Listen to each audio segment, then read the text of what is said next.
molto scosso, sconvolto, ho lo sconforto, ho l'orto, non solo col pomodoro rosso polposo, ho l'orto col pomodoro moro con l'osso, non sporco, troppo grosso, corto, gobbo, col corvo topo morto sotto, no, rotondo, moro con l'osso. Porco mondo, non posso con sto pomodoro, non lo conosco, non lo sopporto, dopo non ho l'orto. L'ho fatto con lo zono, lo corrado, lo stronco, lo foro, dopo lo scotto col rogo col motto, pomodoro sono tosto, mollo solo dopo morto. No, lo so, sono stronzo, orco, poco ortodosso, porco mondo, pomodoro moro con l'osso, lo sbologno. Corro col motro, lo porto, poco dopo porto rotondo, lo mollo, col motro, no, l'ho rotto. Col volo Como Oslo, lo porto, smonto, lo mollo, torno. No, troppo costoso, dopo col volo soffro. Sono moroso, lo dono. No, troppo poco costoso, dopo lo sono un trombo. Lo provo. Pollo cotto col forno, con contorno con pomodoro moro con l'osso. O sgombro col torno, col torno con pomodoro moro. O toro no, brodo col porro con contorno con pomodoro moro con l'osso cotto con pomocotto cocco. Boro. No, non lo provo, non sono tonto, sono contro, sotto pomodoro, colgo lo zono, sono pronto, l'ho fatto, lo corrado, lo strogo col rogo, pomodoro ram, pomodoro moro con l'osso, lo colgo, lo odoro, lo mordo, buono!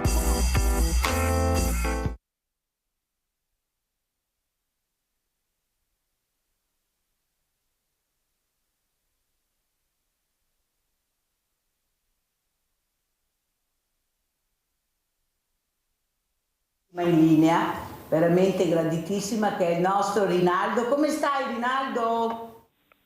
Pronto? Pronto, Rinaldo, come stai? Mirella sta un pochettino meglio lei. Sei tu casa? Sì. Boh, allora già un bel segnale, dall'ospedale a casa sono strafelice. Stavo bene, Mirella. Stavo meglio, buona gamba.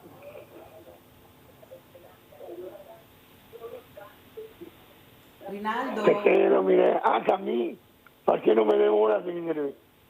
E voglio dire che a tutte le persone anziane, compagni di me, quando che vi capita qualcosa, non state a battere, perché se ha tempo di mettere a posto tutto nella vita, va bene?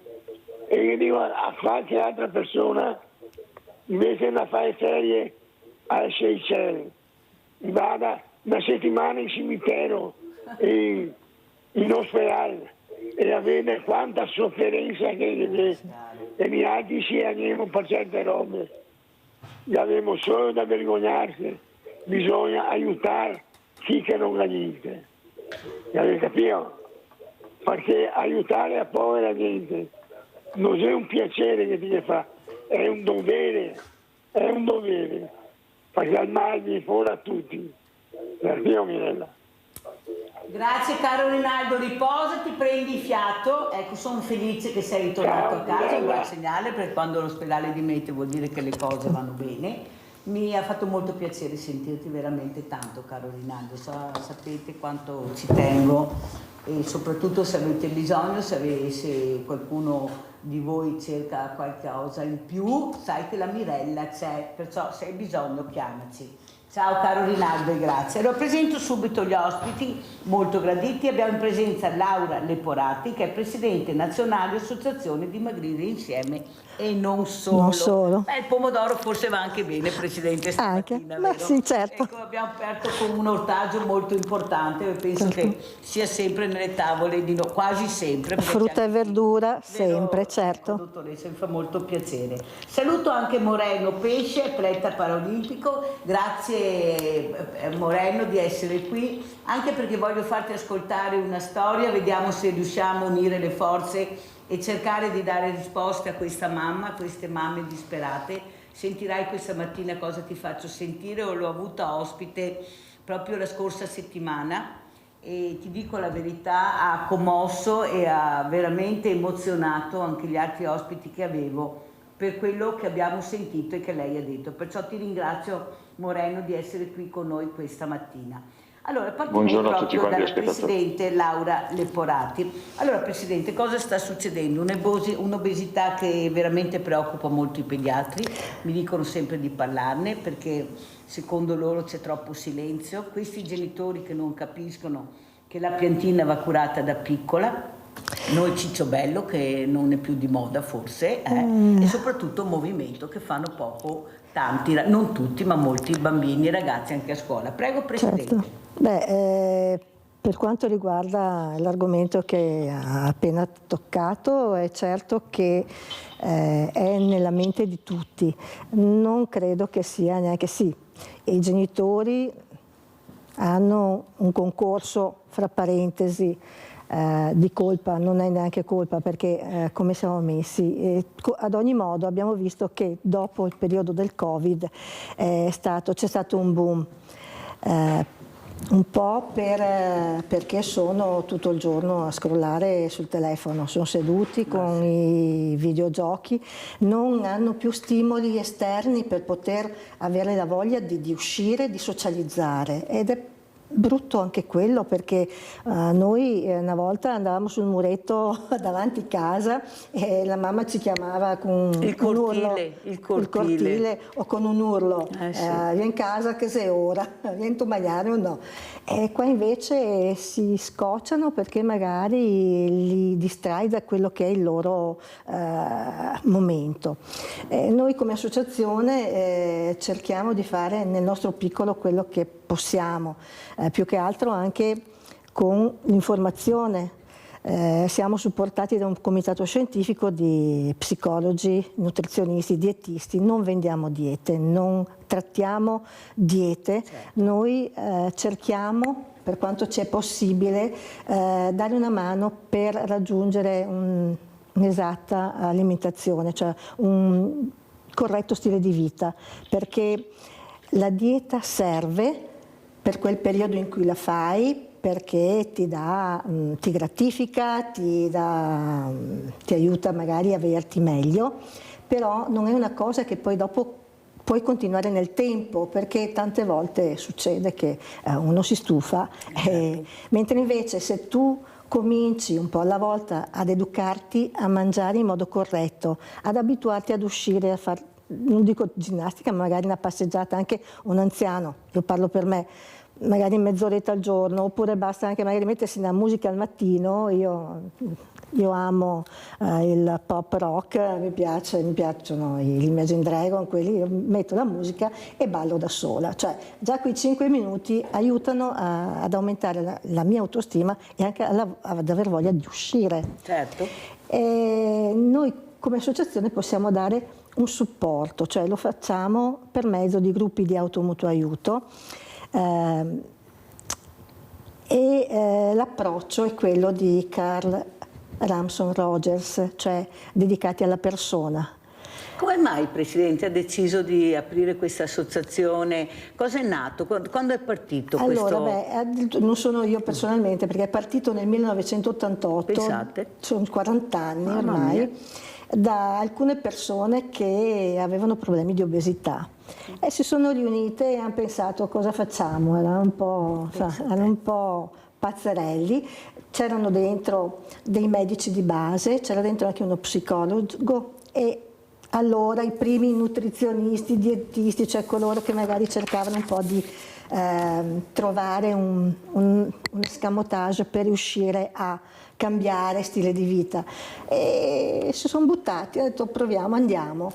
E l'associazione è cresciuta nel tempo talmente tanto che addirittura prima del Covid, alcuni anni prima, eravamo sia in Friuli che in Veneto, ma anche in Emilia Romagna e in Liguria e in Lombardia, in alcune province della Lombardia.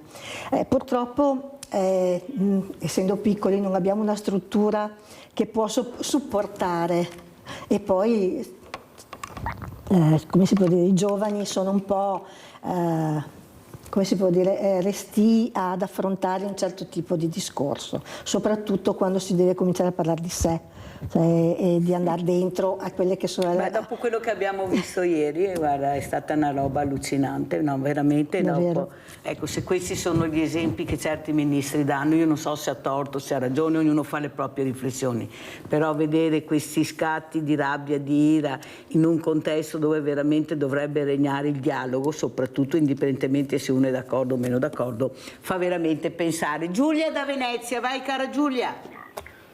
Mirella, ciao, buongiorno a tutti e ai tuoi cari ospiti che hai là.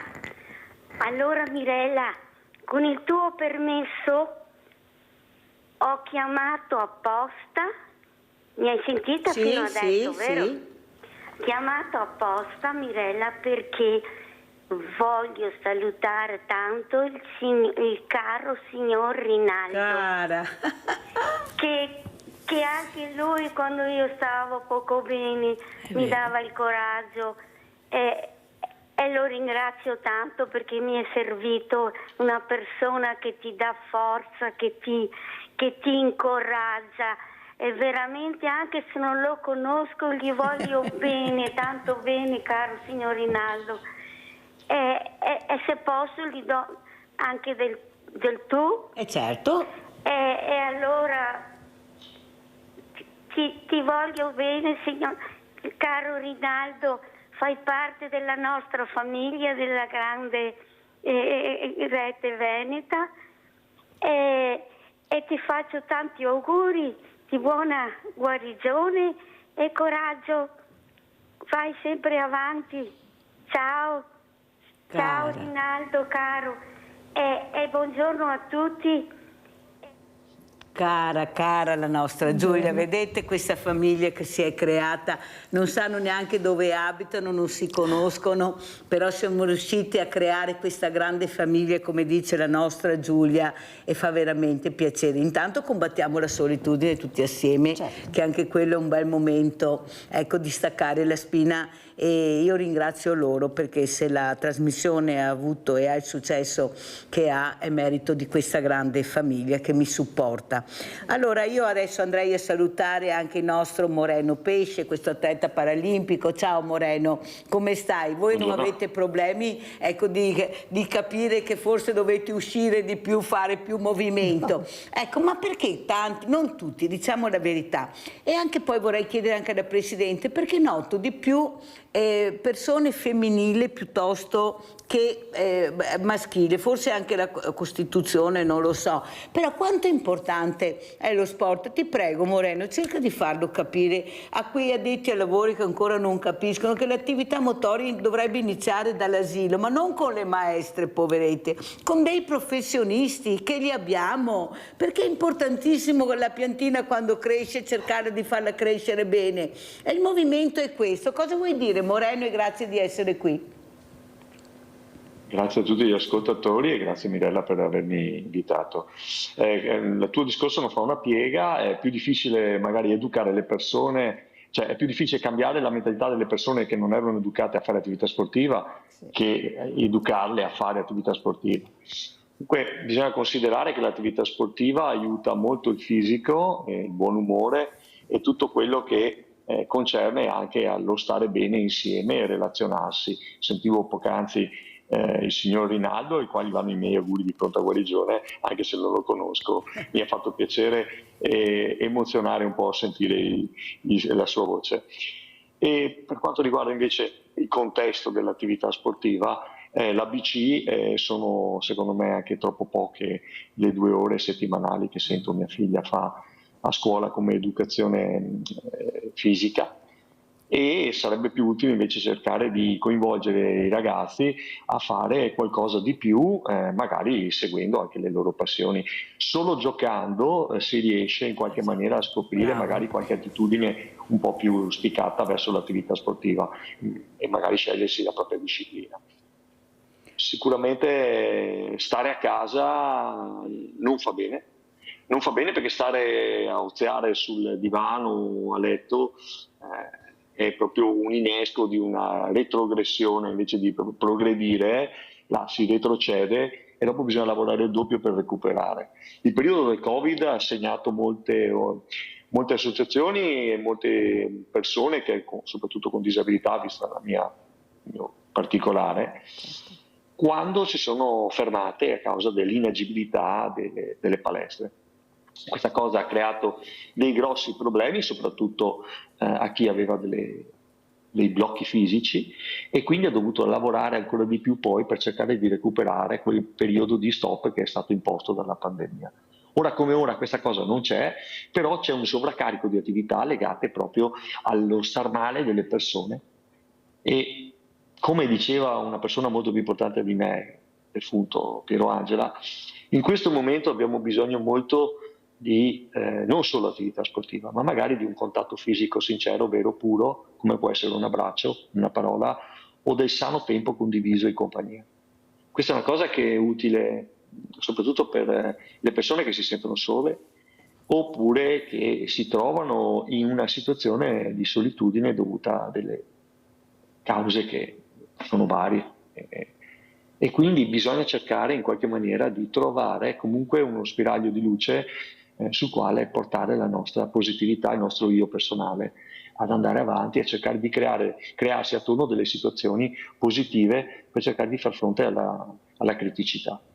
Il nostro corpo produce da sé delle sostanze che aiutano a trovare la positività e anche il cortisolo a ridurre le problematiche dei dolori che si creano. Ma questo per essere innescato è un processo che va innescato con l'attività fisica, anche minima, ma comunque ci vuole. Quindi, ti ringrazio Mirella, Moreno per le parole che hai detto, ti ringrazio veramente, sei stato molto chiaro. Io ieri, Presidente, ascoltavo molto le parole del Ministro, non dico il nome, non voglio neanche dirlo, perché io ho avuto il sindaco di Casale, l'avvocato Golisciani, una donna, che ha fatto una mensa particolare, con una dieta particolare ai ragazzi, prevalentemente con verdura e frutta, fatta da una dietologa. Non le dico cosa è successo con i genitori. Mio figlio non ha mangiato, mio figlio quella roba non la mangia, un disastro, ha dovuto togliere questa dieta particolare molto importante fatta da una persona esperta perché i genitori si sono opposti. Allora io mi domando se non è il caso forse, a parte che ce ne sono anche di bravi, io non voglio sparare nel mucchio, ci mancherebbe perché abbiamo anche dei bravi genitori, ma quei bambini che si ritrovano certi genitori, che forse i genitori dovrebbero andare a scuola e imparare qualcosa in più di quello che non hanno imparato, e cosa vuol dire essere genitori ed educare, essere autorevole e anche un po' autoritario, ma soprattutto sul bene. Ma possibile che c'è la rivolta, il bambino viene a casa, ha fame e il bambino quelle cose non le mangia? No, sei tu che non le mangi quelle cose, sei tu che non gli proponi queste cose. Ad esempio i colori sono fondamentali per un bambino, i colori nel piatto, e se volevo parlare con lei anche di questo, Presidente, che l'ho invitato. Io ho visto un servizio dove in altri stati europei c'è questa mensa fatta dai bambini, dai ragazzi, sono loro che si fanno il mangiare, se lo preparano, e quelle cose che non mangiavano, fatte da loro, preparate da loro, le mangiano. Allora capite che se delle volte copiamo qualcosa di buono invece di copiare sempre gli effetti negativi e devastanti, cosa ne pensa? Che forse anche questo genitore dovrebbe lasciare anche un po' liberi questi insegnanti, ecco, questi addetti ai lavori che sanno, perché non ne veniamo fuori, il genitore nega, Di solito ci sono dei fermi, delle opposizioni, delle cose, dei muri che si trovano. Non sappiamo, oppure sappiamo da che cosa derivano, però noi per associazione, per me il non giudizio è fondamentale. Io parlo per quanto riguarda la mia esperienza. Partire dalle scuole e vedere di istruire i ragazzi, come dicevano i miei vecchi, quando mi lamentavo perché i miei ragazzi non ascoltavano, continuavano a dirmi: parla, continua, qualcosa rimane. Logicamente, questo è un mio pensiero personale, I tempi in cui noi viviamo sono tempi molto belli e brutti. Abbiamo la tecnologia che ci può dare tantissime cose, però nel compenso c'è anche il lato inverso della medaglia. Purtroppo le persone sono prese a correre, a fare, a pensare sempre, hanno il cervello che va sempre più avanti, non è che si fermano sul momento e pensano magari in quel momento di star bene loro. È così, e da quanto ho sentito anche prima che parlava, c'è una parola che dà fastidio a molti, che è cambiamento. E cambiare si fa molta fatica perché è molto più comodo rimanere nella nostra comfort zone. Noi la chiamiamo anche dentro l'associazione, dico, cioè, il non solo, la solitudine, il fatto che i ragazzi mangino quello che vogliono, la velocità con cui magari una mamma torna dal lavoro è pronto il piatto, oppure chiama il fast food, adesso ti consegnano il mangiare già a casa, pronto e via, per non star lì a... la vita di questi tempi richiede... è molto dispendiosa e si vede anche che fanno pochi figli perché costano i figli. È anche un impegno, io ci aggiungerei. Anche quello, no, soprattutto per impegno, perché per il costo monetario... Una volta non avevano soldi e facevano 10 figli. Dicevano, cioè, le dico un aneddoto, cioè, un'anziana signora di 90 anni mi ha detto: ricordate che ogni tosatello viene col suo cestino, ogni bambino viene col suo cestino. Perciò una volta pensavano così, che ogni bambino era una benedizione. Adesso purtroppo invece sembrerebbe il contrario, perché siamo tutti troppo tesi a raggiungere i nostri obiettivi.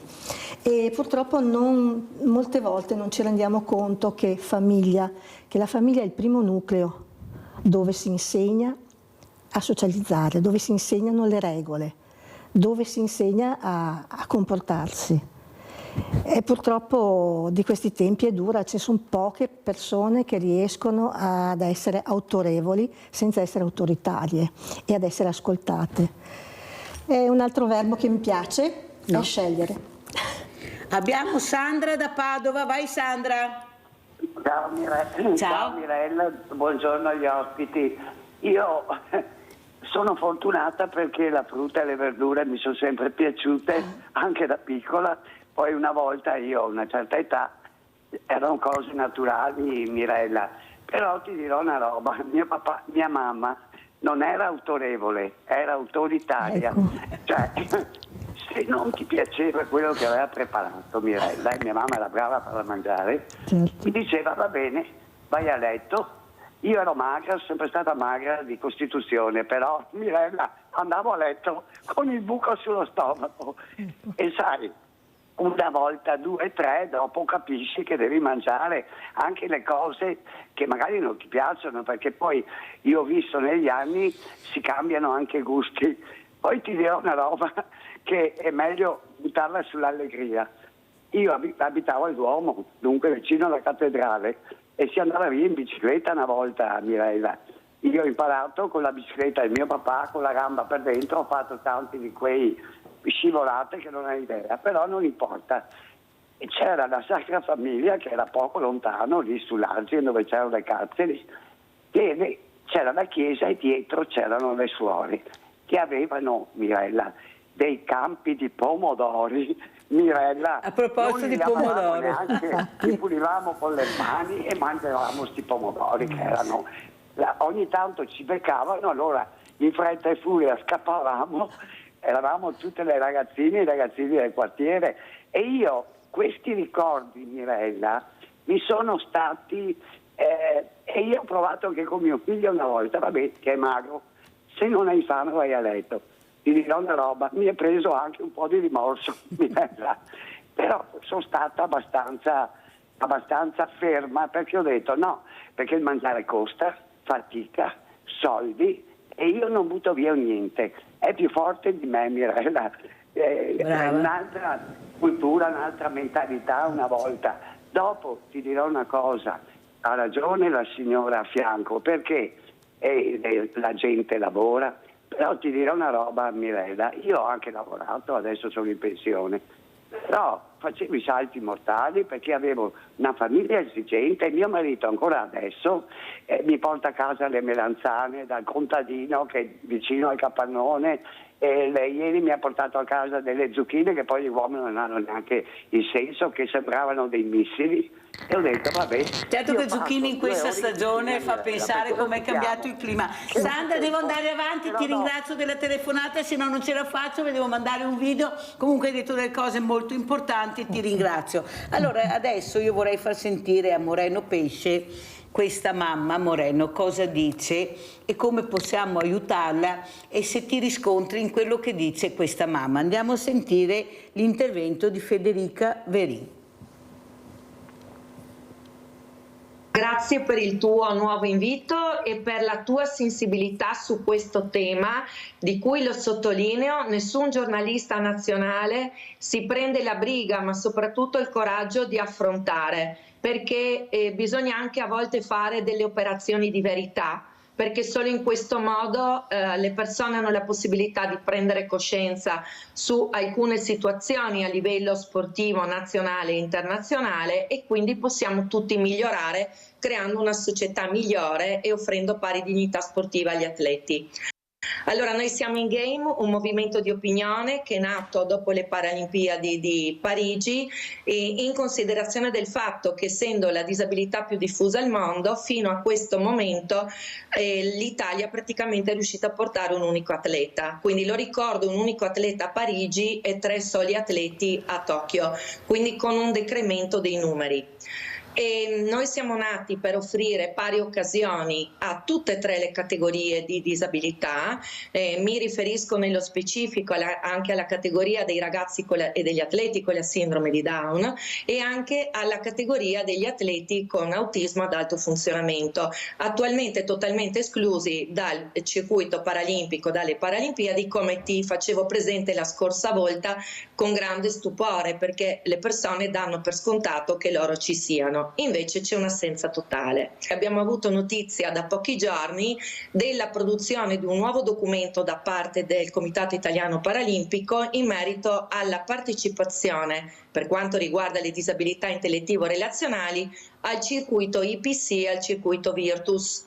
Lo ricordo che la prima categoria degli intellettivi ha 2 circuiti dove può gareggiare, e in questo momento ci viene appunto detto che per creare un discorso anche più, come dice qui il Presidente De Santis, una strada univoca, di anno in anno gli atleti sceglieranno dove partecipare.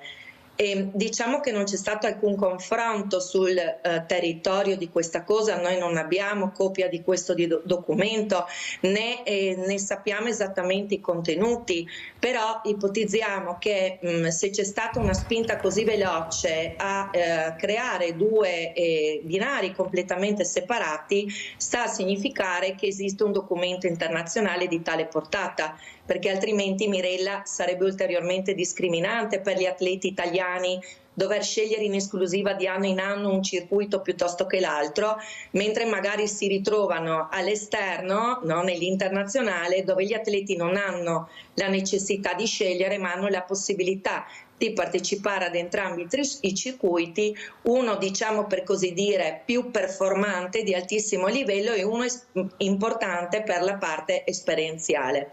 Ecco, quindi è stato un fulmine a ciel sereno, perché di fatto io ho ricevuto tantissime telefonate da famiglie disperate, perché questa scelta, invece di sviluppare il movimento paralimpico degli intellettivo-relazionali all'interno del più grande e della famiglia del movimento paralimpico in generale, di fatto sbarra le porte, chiude le possibilità. Allora, Moreno Pesce, volevo proprio parlarne con te, perché ho promesso che avrei cercato di divulgare questa notizia per cercare di supportare. Io avevo degli ospiti, anche degli ospiti importanti, sono stati strabiliti da questo che ha detto, cioè proprio ho detto è una cosa da non credere. Come commenti, Moreno? Mirella, di dov'è la signora, per curiosità? Di Pordenone. Pordenone, quindi Friuli Venezia Giulia. Sì. Credo che questa cosa, io parlo da Veneto, sì, e so che la Polisportiva Terraglio dove c'è anche la sede del CIP Veneto con il Giorgi Davide, con cui ho fatto fatalità un incontro ieri mattina proprio parlando di accordi tra INPS e CIP. Ci sono delle attività sportive proprio legate per quanto riguarda gli disabili intellettivi. Mi suona male questa affermazione della signora, mi rammarico di sentirla così, di apprenderla in questa maniera. Però credo che la formula più corretta sia cercare di andare verso il CIP della Regione Friuli Venezia Giulia e cercare i chiarimenti utili e necessari in una situazione drammatica a livello economico per quanto riguarda le casse e le posizioni da parte dei CIP, per cercare di stimolare i ragazzi a fare comunque attività sportiva. 1, 4 che siano, è un buon lavoro, hai capito? Comunque, se siamo retrocessi da 3 a 1 persona, come sentivo prima, da portare alle Paralimpiadi, questo è da analizzare qual è il motivo per cui c'è stato questo passaggio da 3 a 1. Molto probabilmente mi viene da pensare che sia per una carenza di fondi. Però questi sono tutti discorsi da VAR, non è sicuramente questo la cattedra su cui salire o arrabbiarsi o a dire cose. È giusto raccontarle, è giusto farle sapere, ma credo che la formula, l'iter più corretto sia fare riferimento al CIP regionale, che fa naturalmente poi riferimento al CIP nazionale. Io fino ad oggi non ho mai avuto problemi, a parte che sono una persona un po' diversa, ma sono un rappresentante, un ambassador del CIP Veneto per quanto riguarda la disabilità, però la mia attività è completamente fuori standard, in quanto faccio alpinismo, faccio montagna, faccio tutto quello che è fuori dal circolo dell'olimpico e del paralimpico. Ho avuto le mie esperienze passate, però ho preferito stare nel mio rango, continuare a fare la mia attività, appoggiando tutte le attività paralimpiche e naturalmente facendo tifo per i nostri ragazzi che nel prossimo 2026 avranno una ghiotta occasione per mettersi in luce e far valere i loro obiettivi, le loro performance e tutte quante le fatiche che hanno fatto fino ad oggi. Credo comunque sia il caso, per tornare alla signora Federica, che con questa associazione in cui mi sono segnato che nome, dopo farò una ricerca magari in Google, sia il caso di fare riferimento al CIP regionale del Friuli Venezia Giulia, che lo vedo abbastanza attivo, non lo vedo un CIP dormiente. Per quanto mi riguarda la mia attività, ripeto, da Veneto, vedo che cosa succede anche di là e non mi pare sia una regione dormiente. L'iter è quello, non ci sono tante scappatoie, non è che si può dire proviamo, vediamo, facciamo. Allora Moreno, è vero quello che tu dici, Moreno, e in parte sono d'accordo, ma non sono neppure d'accordo, perché queste mamme hanno bussato alle porte, Moreno. Il problema è che, come hai detto tu, e là sono d'accordo, qual è sempre il problema? I fondi, i soldi. Là è il problema grande, Moreno. È inutile che ce la giriamo e ce la giochiamo. Però tu capisci che voi siete gli atleti... Tutto quello che ho fatto fino ad oggi, tutti i video che voi vedete realizzati, che utilizzate nella comunicazione di quello che comunque con un atleta disabile può fare, li ho fatti grazie a fondi privati, non sicuramente derivati da CIP o enti nazionali. Ma quello che volevo dirti io, Moreno, è che purtroppo il problema è che i numeri calano, come abbiamo sentito, da 3 a 1. E quello che io invece apprezzo di queste mamme è che hanno il coraggio di metterci la faccia, perché io queste cose non le sapevo, ma non le sapevano neanche gli addetti ai lavori, compreso anche tu, perché non lo sapevi, non sai rispondere a questo. Sono rimasto molto sorpreso Moreno, di questa è che cosa. se queste mamme non parlano, passa tutto in silenzio, allora io ho i diversamente agili, come sai che li chiamo io, perché per me sono solo diversamente agili, che non riescono a trovare il posto di lavoro nonostante la legge lo preveda, nonostante i diplomi che hanno, oppure trovano il posto di lavoro ma non riescono a far carriera perché sono all'angolo. Allora capisci che io capisco che c'è, rispetto una volta, dei passi in avanti sono stati fatti, per carità, non voglio dire di no, però tu capisci che dobbiamo andare avanti, non indietro, e qui mi sembra che torniamo indietro su quegli atleti che hanno fatto grande il nome dell'Italia nel mondo, che hanno portato a casa 19 medaglie e non 9 come i normodotati, 19 medaglie, che abbiamo ancora la medaglia pagata in modo diverso, ecco, che chiamiamo ancora sport paralimpico invece di chiamare sport. E allora se noi continuiamo, come dici tu, che bisogna andare agli addetti ai lavori, mi sembra che questi addetti ai lavori in questi anni non abbiano dato le risposte che avrebbero dovuto dare. Dovrebbero forse aver fatto più rumore, non lo so, perché voi ce la state mettendo tutta. C'è qualcosa che non aggancia la catena, Moreno, c'è qualcosa? Se posso dire una prego, cosa, ti ho Mirella. invitato apposta. Nel passato, nel mio recente passato di disabile, fino a una certa data c'era una situazione. Dopo quella data, stiamo parlando del 2012, quindi le Paralimpiadi di Londra, in cui l'audience delle Paralimpiadi ha superato l'audience delle Olimpiadi, c'è stata un'evoluzione, non si può dire di no. Sono stati fatti dei grossi passi in avanti, però io ricordo che nel 2013, credo, quando io sono andato a chiedere il contributo da parte della mia regione per quanto riguarda l'acquisto della mia protesi, dell'arto artificiale che uso, erano finiti i fondi e la persona dopo di me volevo condividere con voi, con gli spettatori, anche con te, Mirella.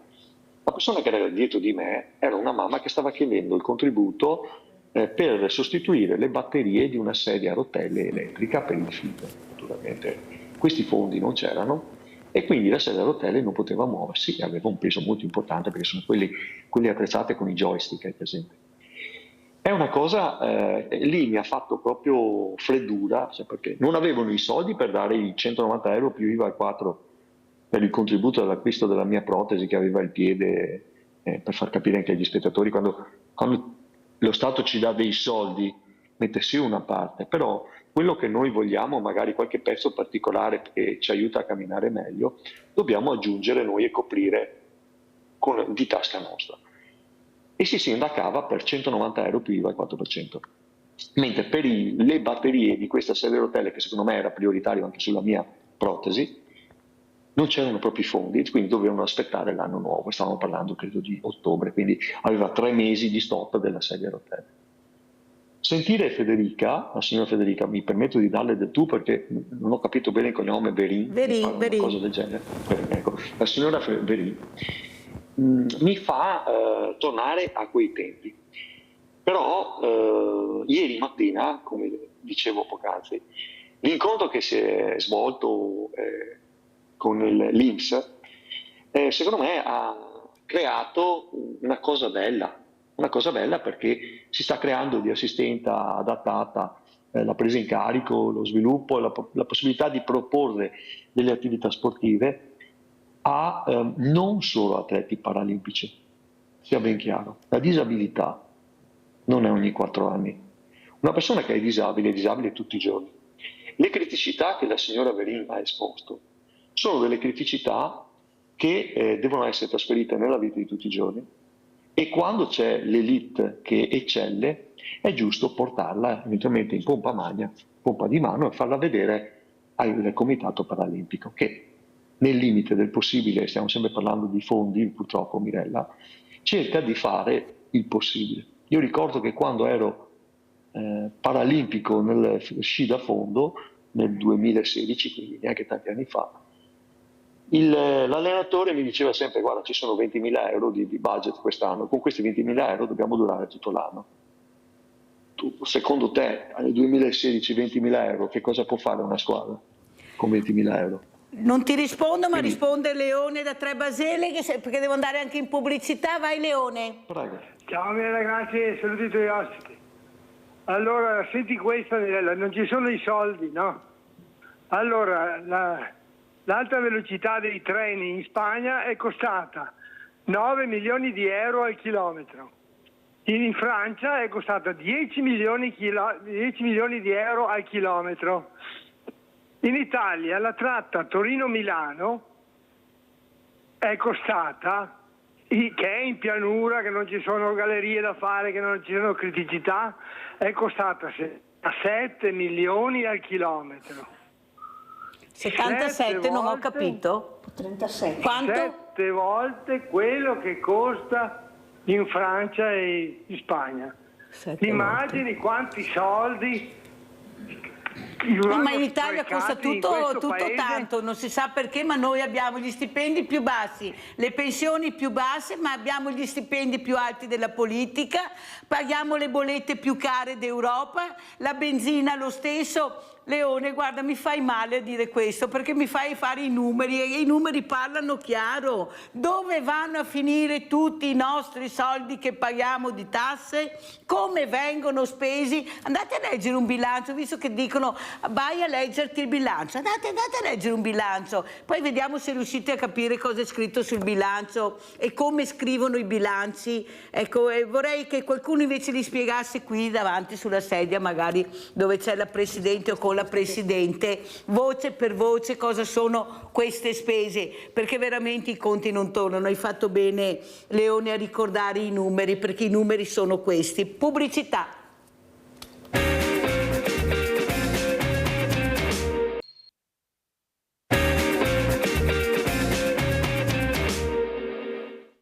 Aumenta il numero di bambini obesi, nonostante aumenti anche la loro attività fisica, che però rimane sempre troppo poca. Ma il dito va puntato anche contro l'alimentazione, troppo ricca di grassi, sale e zuccheri. Sono i dati che emergono dall'annuale monitoraggio dell'ULSS 2 Marca Trevigiana, fatto su un campione di 450 alunni della terza elementare in 26 istituti scolastici della Marca. Secondo il report Occhio alla Salute, il 23% dei piccoli trevigiani è in sovrappeso e di questi l'8% è già obeso, un problema che a lungo andare peserà sempre più sul sistema sociale e sanitario, causando agli adulti non solo problemi cardiovascolari e di diabete, ma anche possibili tumori a colon, fegato e pancreas. Il problema è non fare diventare i bambini oggi normopeso degli obesi in età pediatrica. Quindi bisogna sicuramente curare l'alimentazione, le regole che sono anche quelle poi della dieta mediterranea, quindi l'abbondanza di frutta, di verdura, di legumi, di pesce, riducendo invece quelli che sono considerati cibi spazzatura e poi aumentare quella che è l'attività motoria. Oggi ancora il 30% dei bimbi non fa colazione tutte le mattine e il 74% mangia troppo a merenda. Quasi il 60% non mangia frutta e verdura a sufficienza, ma gradisce invece snack salati e dolci. Poi c'è il gender gap, i bambini fanno più attività fisica delle bimbe, e l'ereditarietà. Facile che genitori obesi crescano figli obesi. A settembre partiranno 2 progetti nelle scuole, uno per l'uso consapevole dei device elettronici che rubano tempo alle attività fisiche e fanno mangiare compulsivamente, uno invece dedicato all'alimentazione consapevole. Sappiamo che i bambini hanno più difficoltà a mangiare verdura, mi piace meno, però appunto per favorire questa alimentazione che sappiamo essere positiva per la salute, quello che viene proposto agli insegnanti sono dei laboratori sia educativi ma anche sensoriali, appunto per favorire questo venire a contatto con sapori che possono essere all'inizio non tanto gradevoli, ma poi possono essere utili e poi piacere alla fine. Allora, Presidente Leporati, a lei il commento, ecco, cosa vuole aggiungere a quello che abbiamo sentito e soprattutto il messaggio che vuole andare a queste persone che la stanno ascoltando, i nostri telespettatori, che è molto importante l'alimentazione e il movimento. Certo, l'alimentazione e il movimento sono fondamentali, noi siamo quello che mangiamo, è inutile. Non c'è niente da dire, questo è un detto che è valido per sempre. È difficile, non tanto perché noi come cultura dovremmo essere portati a un certo tipo di alimentazione, aumentare frutta e verdura, usare pochi condimenti, pochi grassi, specialmente animali. C'è qualcuno che dice che la dieta vegana sarebbe, cioè l'alimentazione vegana, non parliamo di diete, l'alimentazione vegana sarebbe l'ideale, ma noi come associazione e come il nostro comitato scientifico porta avanti l'alimentazione mediterranea. Noi non diamo diete, noi non vendiamo diete come associazione, ma cerchiamo di aiutare le persone a cambiare stile di vita, a cambiare modo di mangiare. È difficile e scegliere, come dicevo prima, il verbo scegliere è quello più potente di tutti. Noi come associazione cosa facciamo? Promuoviamo le serate di informazione, abbiamo i nostri nutrizionisti e dietisti che sono disponibili ad andare nelle scuole per fare informazione. Cerchiamo di battere dappertutto, però è certo che parlare e poi anche, oltre a questo, facciamo anche degli eventi per sezione, perché ci sono diverse sezioni sia nel Friuli che nel Veneto. Ogni sezione fa una festa di sezione dove vengono invitati tutti la popolazione dei dintorni e dove vengono serviti pasti che noi chiamiamo andini, nel senso che poveri, cioè, ma tipo minestrone, cioè fatti di verdura, tanta frutta. Quando noi facciamo le giornate di studio o la formazione, come quella che abbiamo fatto a Lignano il 10, l'11 e il 12 di novembre, noi mangiamo sì dentro la struttura dove facciamo il convegno, è aperto sia ai soci che ai simpatizzanti, però la dieta, l'alimentazione, i pasti vengono studiati dalla nostra dietista, dal nostro nutrizionista e chi viene mangia quello che... E non è che andiamo via con fame, cioè c'è ogni ben di Dio, però purtroppo io ho paura che sia proprio la mancanza di tempo che... Cioè no, non è la mancanza, è la poca voglia, ecco, bravo. È il non impegnarsi abbastanza o il trovare o nascondersi dietro la scusa che devo fare questo, devo andare qua, devo andare là, si fa prima a mettere nella cartella una merendina a un bambino che non e prendere l'insalata in busta che va alla grande piuttosto che una casa di insalata che costa un quarto, però l'insalata è pronta, certo, ma a merenda una mela, una banana, cioè non è una cosa trascendentale, sì. Però è difficile entrare nell'ordine di idee di farlo. E sicuramente poi dopo è logico che gli zuccheri chiamano zuccheri, perché è come assuefarsi a qualcosa. Lo zucchero, cioè non è che se io ti do una mela, però c'è la nostra dietista, la nostra dottoressa Avril Gonzalez, che dice: proviamo a vedere il valore nutrizionale di una mela e di una merendina, oppure di una fetta di pane con la Nutella. Perché rinunciare a questo? Se in quel momento senti il bisogno e non ne puoi fare a meno, perché devi farti venire gli scrupoli a mangiarla? Allora, le racconto un fatto che è capitato ieri, poi andiamo a vedere il video del nostro Moreno Pesce, andiamo a Cortina, vedremo la Cortina del 2022, com'è la Cortina del 2025, Moreno, come ce la descriverai tu, però un fatto che è capitato ieri sono andata alla scuola Lepido Rocco, che devo sempre ringraziare la dirigente, gli insegnanti e i ragazzi che fanno il pane per il banco alimentare. E ho incontrato dei ragazzi che mi stavano aspettando. Ecco. Erano dei ragazzi che appunto studiano all'interno di questa struttura enorme che abbiamo, il Max Planck, e mi hanno chiesto un panino. Ho detto, ma guarda che roba strana. Allora è venuta fuori l'insegnante e ha detto: no ragazzi, non potete fare questo, perché questo pane deve essere portato al banco solidale. Sono persone che hanno bisogno di mangiare, che non hanno i soldi neppure per prendere il pane, però ringraziamo questa signora Mirella che porta questo pane a loro, perciò voi. Io ho detto no, io il pane ne ho, oggi ne ho tantissimo, perciò mi fa molto piacere invece sentire che questi ragazzi, e li ho visti, mi stavano aspettando perché aspettavano il panino. Certo. Per me è stata una dimostrazione che c'è qualcosa nel cambiamento culturale di questi ragazzi.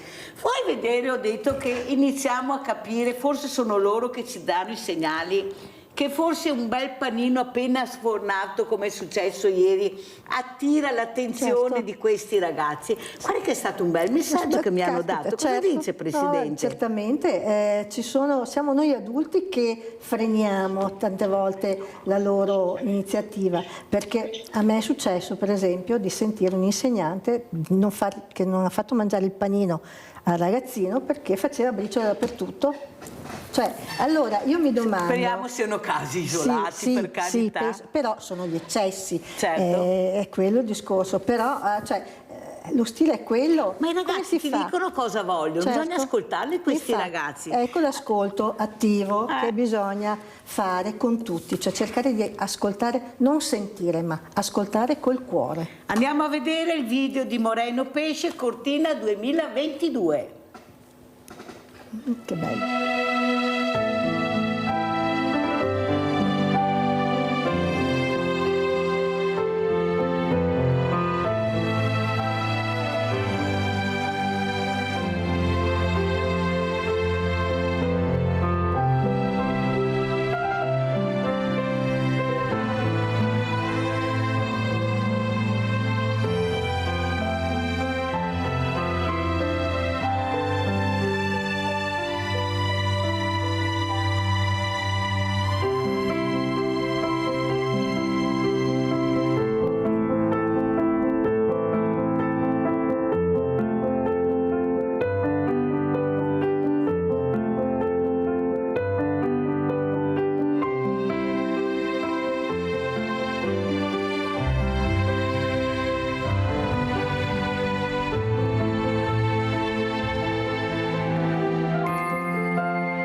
Complimenti Moreno Pesce, fa sempre piacere, è bellissimo rivedere i video che tu ci mandi.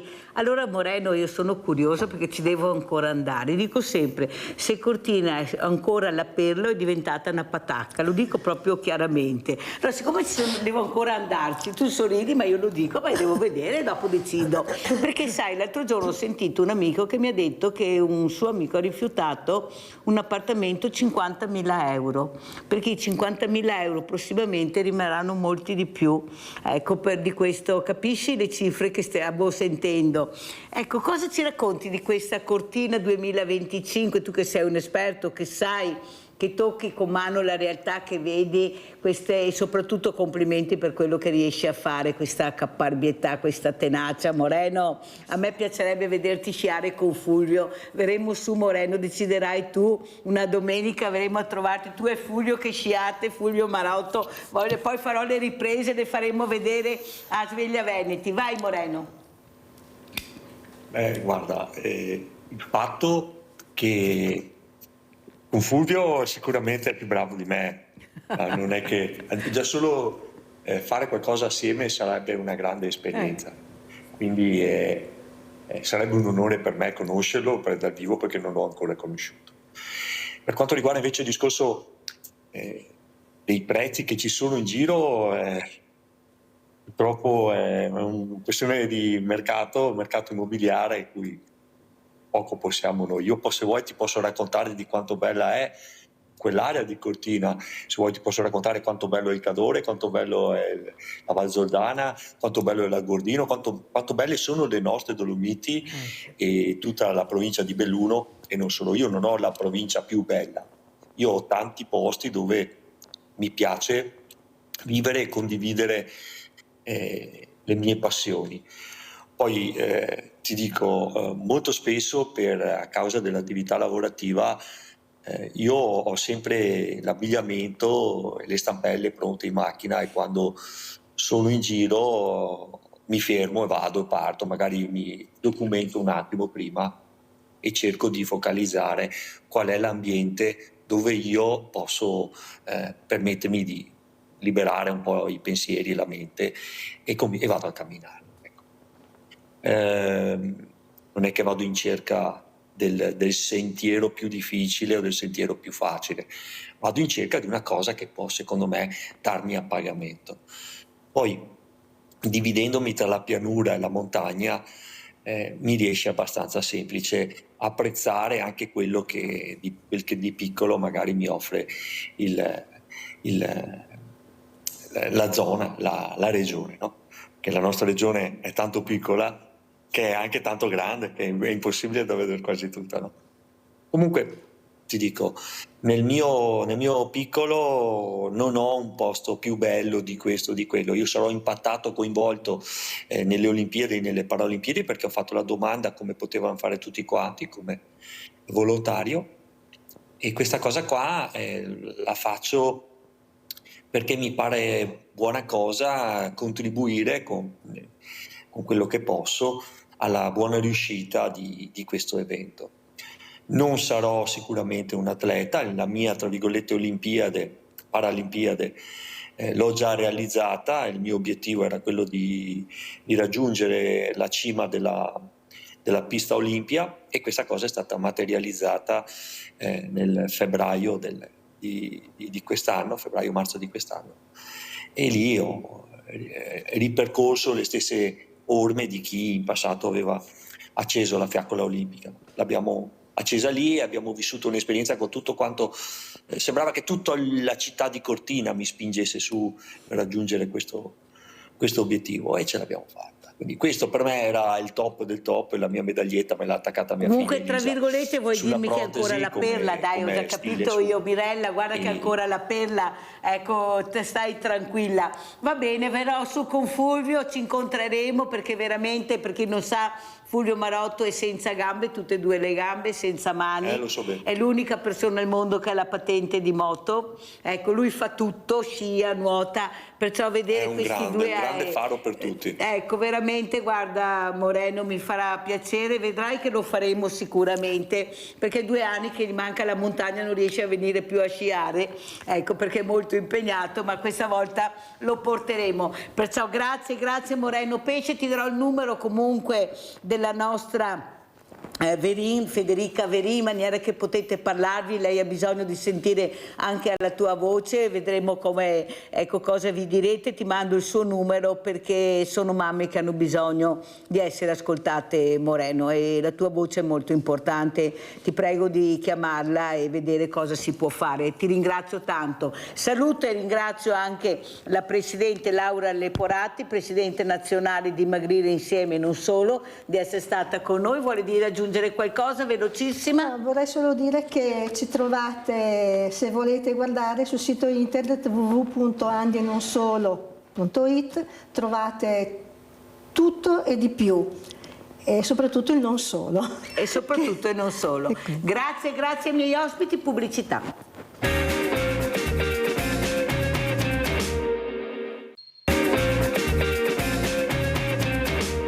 Veramente un piacere ospitare Maria Luana Calabrese, Presidente sezione Associazione Tutela Salute Mentale, che sta facendo una cosa no grande di più. Mancano strutture e questa donna da sola, per l'impegno che si è presa, per l'obiettivo che si è proposta di raggiungere, ha creato questa cosa. Guardate cosa vedrete, vediamo la locandina e poi salutiamo Maria Luana Calabrese.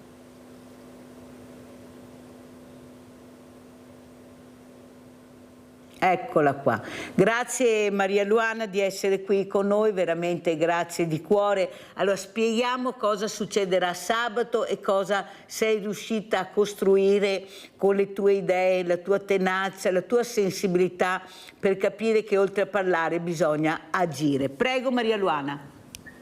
Buongiorno e grazie per questa bellissima presentazione. Io faccio quello che posso. Però da anni come associazione che ha sede a Castelfranco ma che comprende tutto il distretto di Asolo, per cui tutti i comuni, i 29 comuni del distretto della Trevigiana di Asolo, quindi Montebelluna, appunto Asolo, Valdobbiadene, Caerano, eccetera. E già da anni ci occupiamo di salute mentale.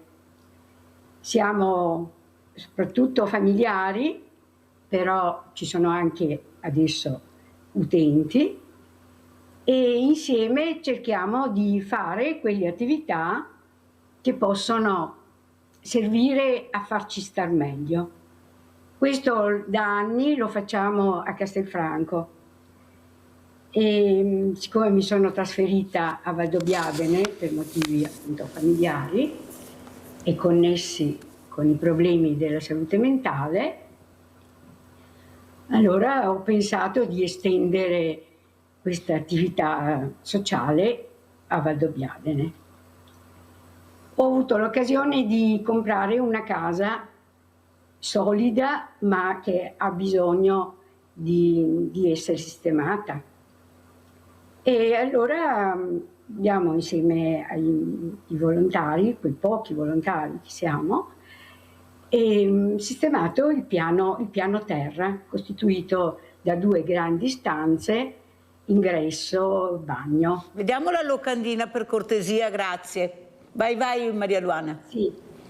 E quindi ho pensato di fare un centro, piccolo centro socio culturale, non sanitario, ecco, ci tengo a dirlo, per risolvere questi problemi che affliggono un po' tutti, a cominciare veramente dai bambini a sto punto, perché pare che il disturbo mentale sia raddoppiato proprio nel periodo dell'adolescenza.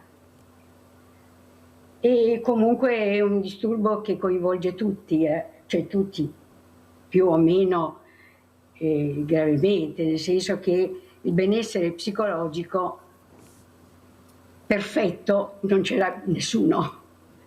Ecco. E queste attività dovrebbero essere fatte in una, l'ho chiamata clubhouse, perché ormai è di moda a usare termini nuovi, ma vuol dire piccolo, c'è un centro sociale, ecco. Però è sorta proprio come invito a riunirsi tra persone che hanno esigenze analoghe, uguali, per svolgere delle attività che dia loro un senso alla loro vita, un senso di benessere.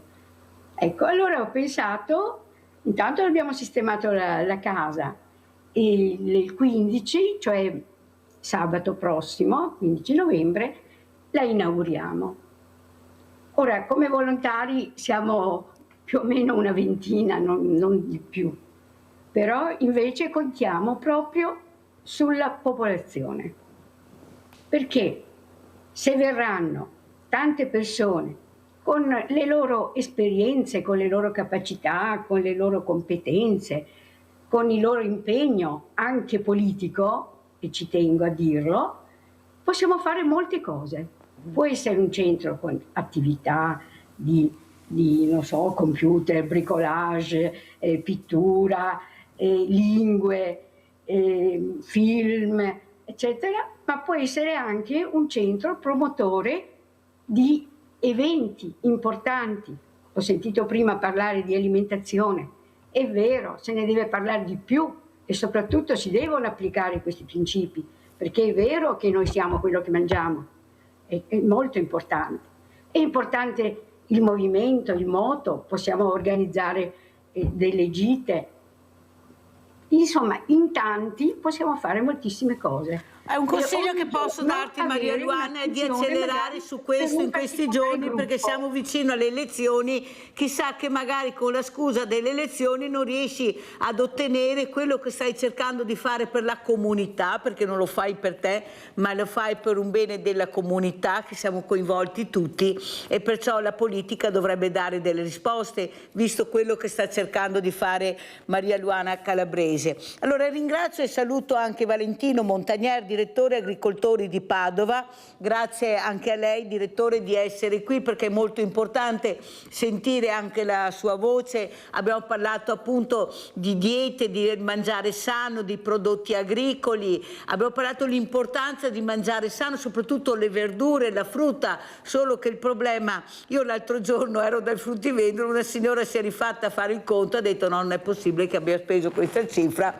ma il conto tornava perfettamente, lei le sembrava una cosa, ecco, veramente incredibile. Cosa sta succedendo, direttore? Cosa ci dice? Ecco, questi prezzi che sono lievitati, schizzati, cioè è sempre colpa di qualcuno, ma quelli che pagano poi siamo noi, e delle volte non portiamo neanche a casa, in base a quello che paghiamo, quello che vorremmo sentire, mangiare. Cosa ci dice, direttore? Prego. Allora, innanzitutto grazie dell'invito. Allora, posso capire questa signora che facendo la spesa al fruttivendolo abbia visto questi lievitare diciamo, l'importo, però è anche vero che purtroppo c'è qualcosa che non funziona nella filiera. Questi rincari che la signora avvisa, purtroppo gli imprenditori agricoli nel nostro territorio non li sentono, anzi tutt'altro. Purtroppo oggi le imprese agricole stanno producendo a costi maggiori, mentre non trovano un corrispettivo, diciamo, adeguato di questo incremento di costi nel prodotto poi di vendita finale. Mi spiego meglio. Per quelle poche aziende che riescono a fare la vendita diretta, tutto sommato c'è un ristoro, ma queste sono piccole aziende e sono, diciamo, una nicchia di aziende e non possono essere il sistema agroalimentare veneto, considerate queste aziende, quindi sono delle piccole aziende che fanno delle piccole produzioni e riescono a vendere direttamente, e queste diciamo che riescono a sopravvivere, ok, in quanto hanno una filiera corta. Purtroppo le vere grandi imprese che perché sono a tutti gli effetti delle imprese, noi le chiamiamo aziende agricole, ma sono delle imprese a tutti gli effetti che danno lavoro, che hanno dipendenti, hanno una filiera da rispettare, e questa filiera purtroppo, su questa filiera c'è qualche ingranaggio che non torna, nel senso che il produttore oggi si trova a produrre costi importanti, ma non riesce a riversare questi costi nell'introito finale. Quindi all'interno di questa filiera c'è qualcuno che ci guadagna forse un po' di più di quello che dovrebbe guadagnarci. Ed è qui un po' che tutte le associazioni di categoria, ma non solamente quelle agricole, anche diciamo quelle del commercio, le cooperative e quant'altro, devono lavorare per fare in modo che ci sia una certa lealtà, ci sia una certa trasparenza, okay, tra il produttore e il consumatore finale. Allora, direttore, è vero, ne ho parlato anche questa settimana, anche la scorsa settimana con altri illustri ospiti come lei, e il problema è sempre quello. Il primo anello soffre, l'ultimo anello invece gode. Questa è la verità e non c'è niente da fare. Il problema è che sono anni che parliamo di questa filiera che non funziona, che è troppo lunga, e io veramente devo ringraziare questi agricoltori, perché se riusciamo a mangiare ancora è merito di queste persone. Non so se va avanti così quanto dureranno, perché a un certo momento il tappo salta, direttore, non c'è niente da fare, così non si può continuare. Uno in Italia non può lavorare e non prendere niente, quello che non fa niente prende un sacco di soldi, qui qualcosa si deve interrompere. Ad esempio ieri ero su un supermercato e veramente queste ragazze dietro il banco con queste mortadelle grandi così, dentro e fuori dalla cella frigorifera, gli ho detto: scusate, ma il vostro è un lavoro usurante? No, Mirella, il nostro non è per niente, per gli addetti ai lavori, un lavoro usurante. Ah no, ho detto, allora quali sono i lavori usuranti? Vorrebbero spiegarli, sono donne con famiglie, poi devono andare a casa, ecco, riprendere tutto. C'è qualcosa che non torna. Ma perché, direttore? Secondo lei facciamo troppo rumore o troppo poco rumore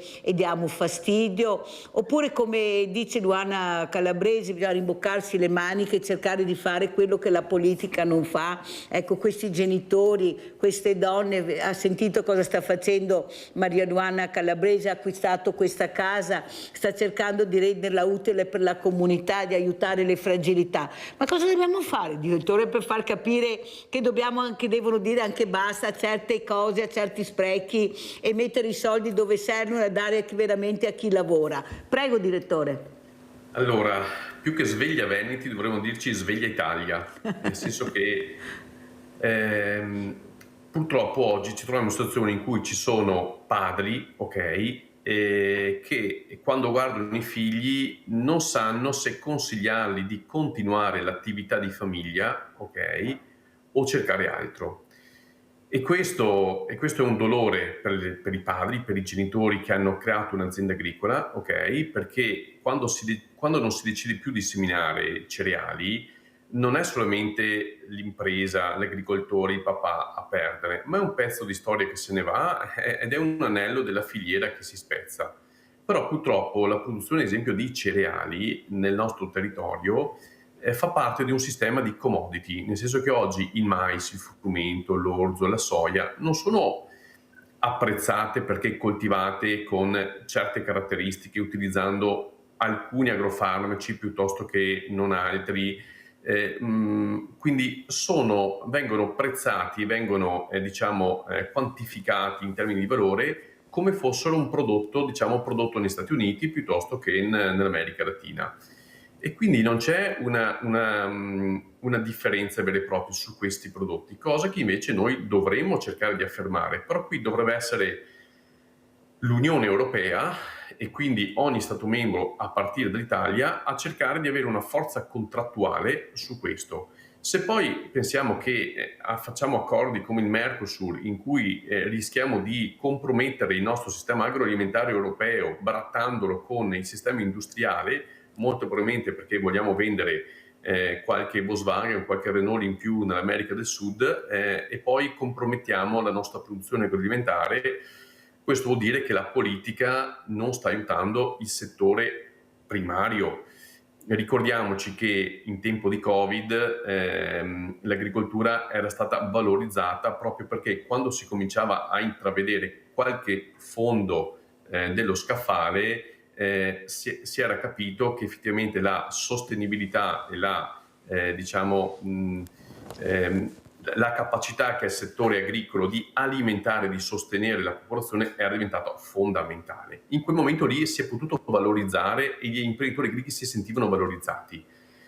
Passato la pandemia, passato il Covid, ormai se ne sono tutti dimenticati e il settore primario non è più considerato come settore strategico, bensì si guardano probabilmente altri settori e quindi i fondi sono pochi, le politiche, non c'è più una politica statistica, c'è una politica a breve termine, quindi una visione a fine mandato, ok?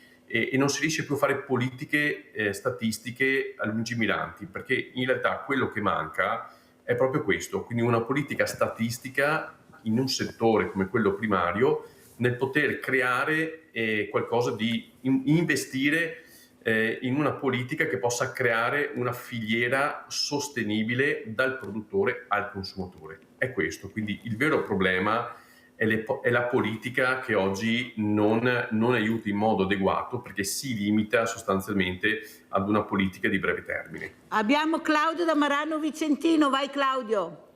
Sì, buongiorno a tutti. Ma l'unico modo che avete per istituire una produzione di cereali è rimettere su la mezzadria.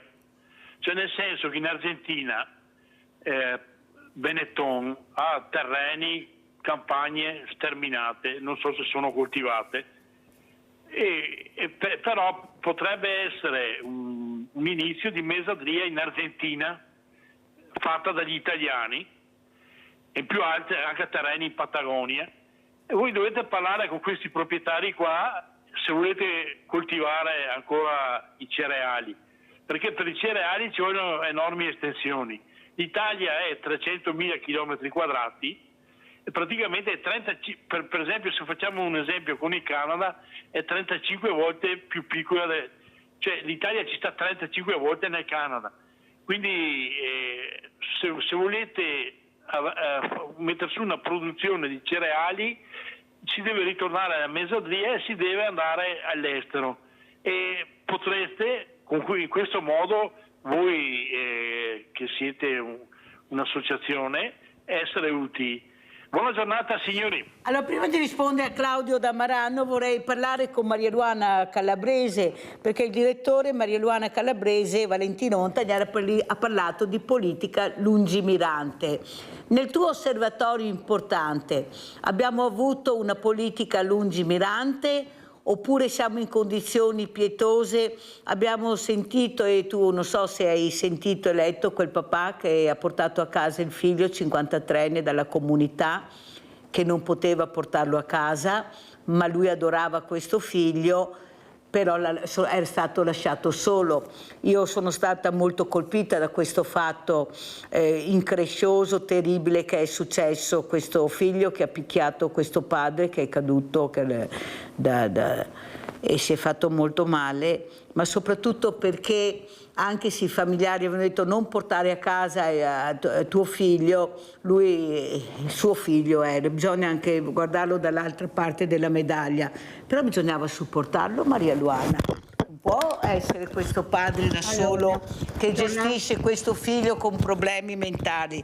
E secondo te è proprio giusto, ecco, lasciare, per quanto la legge preveda che può essere, siamo in democrazia, se tu non vuoi tuo figlio io te lo restituisco, anche se aggravi problemi mentali? Come hai visto tu questa storia? Tu che sai di cosa sto parlando, che la vivi quotidianamente nelle tue case, prego. Allora, tornando alla politica lungimirante, non è nella sanità in generale, tanto meno nella salute mentale.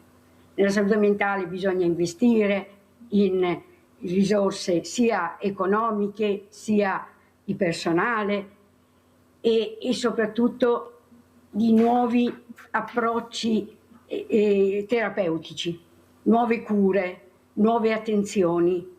Allora noi, almeno come associazione, ma come persone, da tanto tempo abbiamo chiesto che ci fossero le comunità sono venute fuori, però ne hanno tutti approfittato e hanno tenuto le persone per tantissimo tempo nella comunità, tanto che le vedono quasi come casa loro e non vogliono magari tornare a vivere nella socialità come è diritto di ogni persona.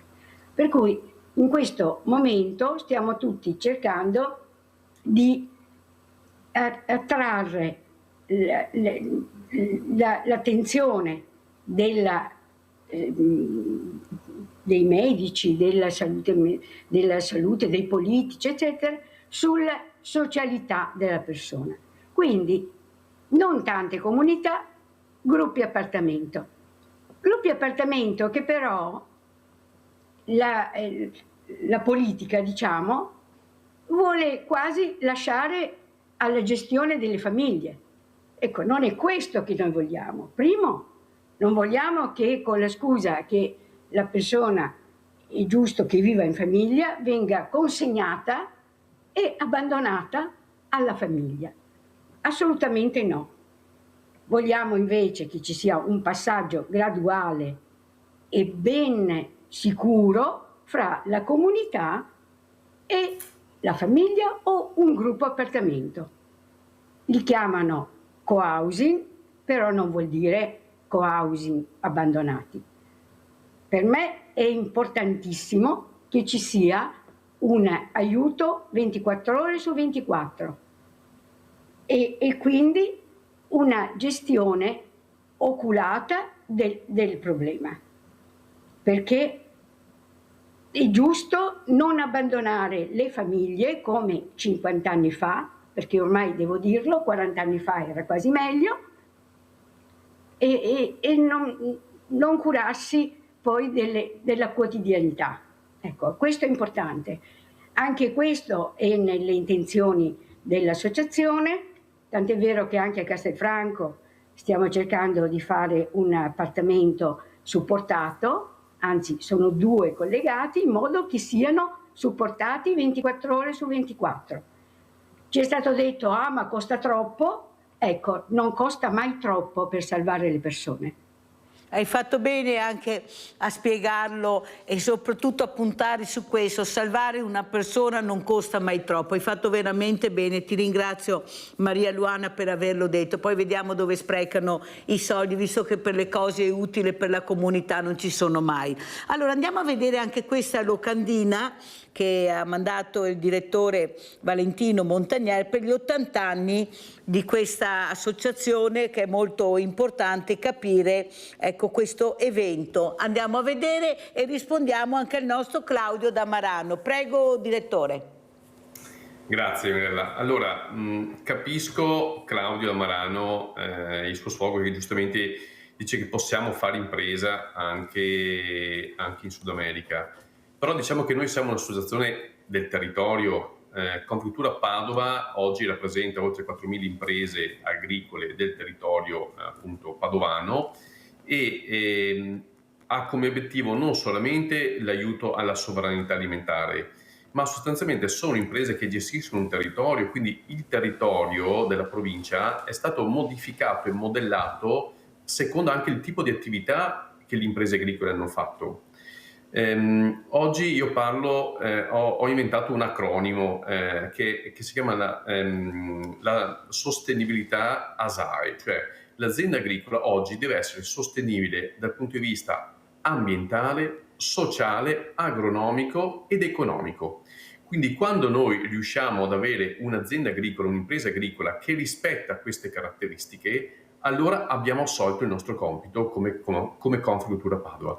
Il nostro obiettivo è quello di rendere sostenibile in tutte queste sfaccettature l'impresa agricola, però ci mancano dei tasselli, nel senso che non è facile riuscire a rispettare tutti questi parametri, ma è quello che è il nostro obiettivo. Il nostro obiettivo che però deve esserci sicuramente di supporto e di aiuto l'impresa, le politiche europee e politiche locali. Noi lunedì scorso abbiamo festeggiato qui a Padova appunto l'80°, abbiamo voluto celebrare questi primi nostri 80 anni. Sono 80 anni diciamo complicati, perché Confagricoltura Padova è nata il 18 agosto 1945, quindi sulle ceneri nell'anno della liberazione, quindi dall'uscita della guerra, degli agricoltori si sono uniti perché hanno capito che unirsi si poteva con l'unione. Bravo direttore, bisogna fare squadra. La interrompo un secondo perché abbiamo Paola da Campo San Piero, se no mi cade la linea. Vai Paola. Ciao Mirella, ciao. Buona giornata. E volevo dirti che da sabato che sono ripresa la mattina a vedere la televisione, perché prima uscivo un po' di più e adesso fa anche più freddo e sto in casa. E complimenti, perché trovo che ogni puntata è interessante, porti delle belle persone che ci aiutano oltre che a passare la mattinata in compagnia, anche a pensare, a riflettere. E non è un appunto, ma ogni tanto mi piacerebbe sentirti dire la poesia originale. Dammi un cerino, ti accenderò la vita. Ciao Mirella, buona Ciao giornata. cara Paola, grazie per le parole, sono molto di supporto per Mirella, guardate mi fanno molto piacere, io cerco di metterla tutta con ospiti veramente che sono nel pezzo, che sanno quello che dicono, che non imbrogliano le carte, che non passano il cerino. Ecco, come vedete io non ho politici in questo periodo perché la mia trasmissione è in par condicio, io sono strafelice, sentiremo dopo cosa succederà, ma al momento io sono strafelice con questi ospiti che, come dice Paola, sono apprezzati perché sono nel pezzo. Allora, direttore, quello che però non riesco a capire è che se per caso non bisognerà fare un passo indietro, meno prodotto e più buono, perché tanto prodotto, lo spreco che vediamo è incredibile tutti i giorni, sia che la frutta e la verdura, anche perché sono prodotti che hanno il tempo che trovano, sono prodotti delicati. Ecco, forse dovremmo fare tutti un po' un passo indietro, mangiare i prodotti anche di stagione, quelli che riusciamo. Cosa vede lei nel futuro? Questi giovani che ho raccontato prima, sentire questi ragazzi che mi chiedono il panino appena sfornato, per me è stata una soddisfazione, il profumo del pane, del grano, della farina, del frumento. Capisce che forse ci stanno dicendo qualcosa questi ragazzi? Prego direttore. Allora, ci sarebbe molto da dire. Partiamo nel dire che i giovani, allora innanzitutto manca un po' di cultura nel consumatore, quindi anche la capacità del nostro consumatore di saper scegliere il prodotto agroalimentare di stagione e non comprare magari le fragole a Natale perché sono belle, anche se magari possono essere fatte in serra, eccetera, anche magari nel meridione Italia, però dovremmo riuscire a comprare appunto la frutta di stagione, anche perché sappiamo che ogni stagione ha la frutta ha i suoi colori, ha i suoi polifenoli, i suoi antociani, quindi diciamo che anche dal punto di vista nutrizionale della salute è sicuramente bello variare nell'arco dell'anno appunto questi prodotti ortofrutticoli. Quindi prima di tutto ci vorrebbe un'istruzione del consumatore e oggi è difficile istruire o comunque formare qualcuno che nella vita ha già certe abitudini. Diciamo che dobbiamo partire dalle scuole, diciamo elementari, per poi creare e formare appunto una cultura dell'alimentazione, una cultura di cos'è un prodotto agricolo in questi bambini, in questi ragazzini che crescendo potranno variare, diciamo, la loro alimentazione e anche l'approccio che hanno verso l'acquisto di questi prodotti. Direttore, non è un bel segnale che questi ragazzi, invece di chiedermi chissà come stavano aspettando per mangiare un panino appena sformato, ecco, forse dobbiamo anche ascoltare questi ragazzi, o sbaglio, direttore? No, non sbaglia. L'ascolto va sempre fatto e l'ascolto ripaga sempre, perché ascoltando si capiscono le esigenze, i bisogni e quindi quando si riesce a percepire il bisogno si riesce anche ad adeguare l'offerta. Quindi sì, quindi è fondamentale ascoltare e capire il bisogno. Dobbiamo anche però indirizzare questo bisogno in un bisogno anche questo sostenibile in tutti questi aspetti che dicevo prima, ASAE, quindi ambientale, sociale, agronomico ed economico per le imprese. Allora andiamo a vedere adesso e poi lo commentiamo con Maria Luana Calabrese, ecco questo servizio terribile, questo 19enne che ha accoltellato il padre. Andiamo a sentire. Ero via ieri, sono stato stamattina una botta, non so cosa che sia successo. 2 coltellate al torace, la richiesta di aiuto della moglie, la corsa in ospedale dove è stato operato d'urgenza e dove rimane ricoverato. La vittima è un 66enne, a sferrare i fendenti il figlio di 19 anni. L'uomo è stato colpito nel sonno mentre stava dormendo nella sua villetta di Conegliano. Dai racconti dei vicini, una violenta lite era già avvenuta una ventina di giorni fa, poi tutto era rientrato. Conosce bene, sì. Certo. Abitano di fronte, che li ho visti nascere, li ho visti giocare il pallone davanti in strada, che erano, posso dire, veramente bene, anzi posso dire di più perché mi salutavano proprio con amore, papà, lavoratore anche adesso. Tutto da stabilire il movente, mentre il ragazzo, che dopo la violenza si era allontanato a piedi, è stato rintracciato e fermato nel centro di Conegliano dai carabinieri. Ora il 19enne è in carcere con l'accusa di tentato omicidio, in attesa dell'udienza di convalida. Il coltello non sarebbe ancora stato ritrovato dai carabinieri. Allora, Maria Luana Calabrese, come commenta questo servizio terribile, uno dei tanti, perché non è il primo che assistiamo? Questi fratelli di Verona, sono morti 3 carabinieri, queste persone che dovevano essere seguite, a mio avviso, molto tempo prima dagli addetti ai lavori che abbiamo, ma non sono abbastanza, non ci sono i fondi, ecco e quali segnali, ecco questa lite, che c'era già stata una forte lite con questo ragazzo, ecco come vedi la droga che dilaga, che beve i cervelli di questi ragazzini che cominciano a fumare le canne a 10-11 anni e con qualche genitore che dice ma è una casa, cosa vuoi che sia. Prego Maria Luana Calabrese. Dico che è un vero disagio della collettività, della società, più che della persona, perché ormai è un ambiente veramente difficile da vivere, però quando uno incappa poi in una malattia mentale, bisogna anche vedere se in questo caso c'è una malattia mentale, se non è invece una lite violenta che può capitare, che spero che non capiti, ma comunque può capitare anche fra persone sane. Ecco. Però se troviamo invece che la causa è proprio un disturbo mentale, devo dire chiaramente che nel nostro territorio, ma forse anche in tutta Italia, non c'è una cura efficace, non c'è un modo di curare che sia efficace. Ma perché? Perché non ci sono i terapeuti.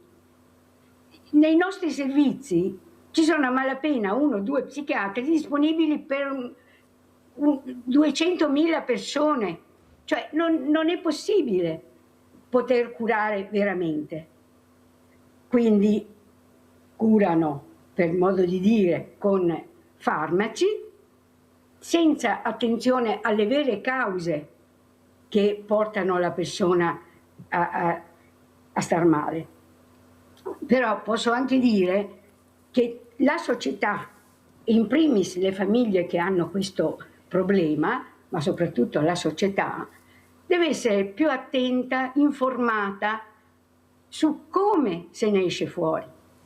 Cioè, io adesso porto avanti una cosa di cui sono molto fiera, perché nel nostro distretto, anzi più che altro nella nostra USL, finalmente si fa un corso per tutti gli operatori che si occupano della salute mentale, quindi medici, infermieri, OSS, eccetera, della nostra USL, e devo ringraziare il dottor Benazzi per questo, perché notiziata dalla nostra associazione ha messo in campo il corso del dialogo aperto, che affianca la farmacologia, cioè non è detto che debba essere, come si dice, non usato il farmaco, ma deve essere usato in misura minima, dando invece maggiore ascolto alla persona,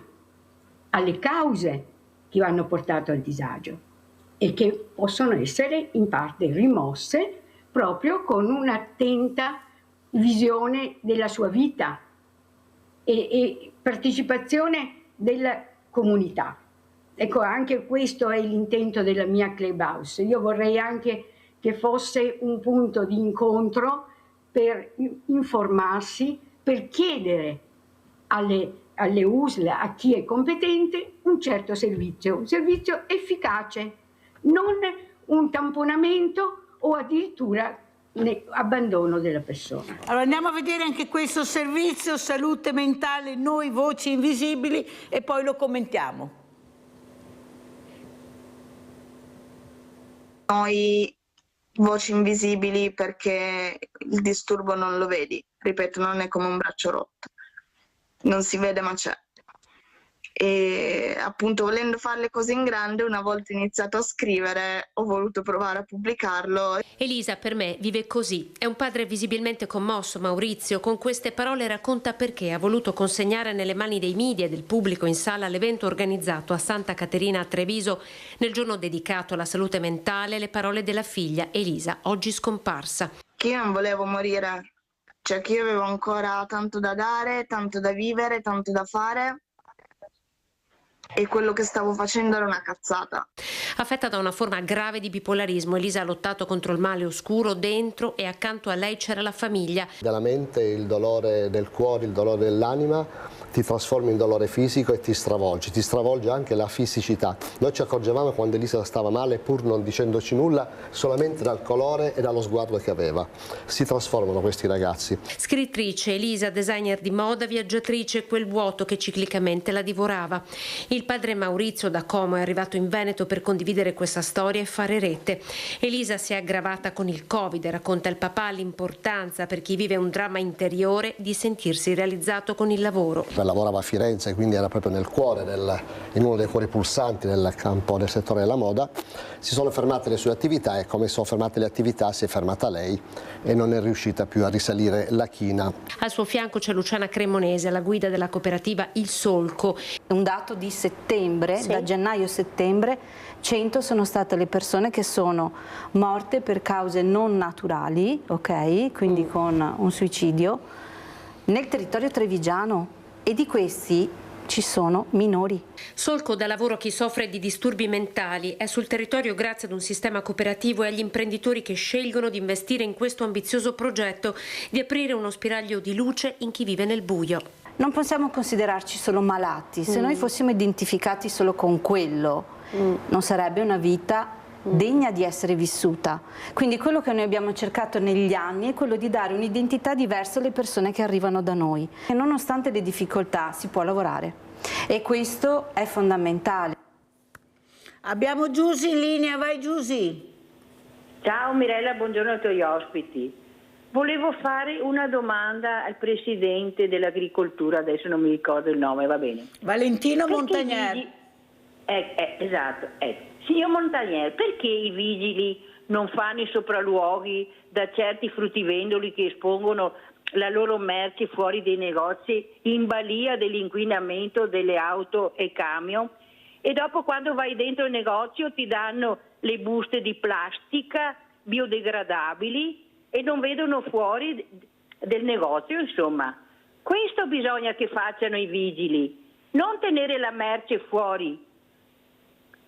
Non capisco perché non fanno queste cose qua, perché non hanno sopra né un velo né niente. Dovrebbero mettere almeno una carta velina trasparente sopra e ogni volta che tu vendi la metti sopra.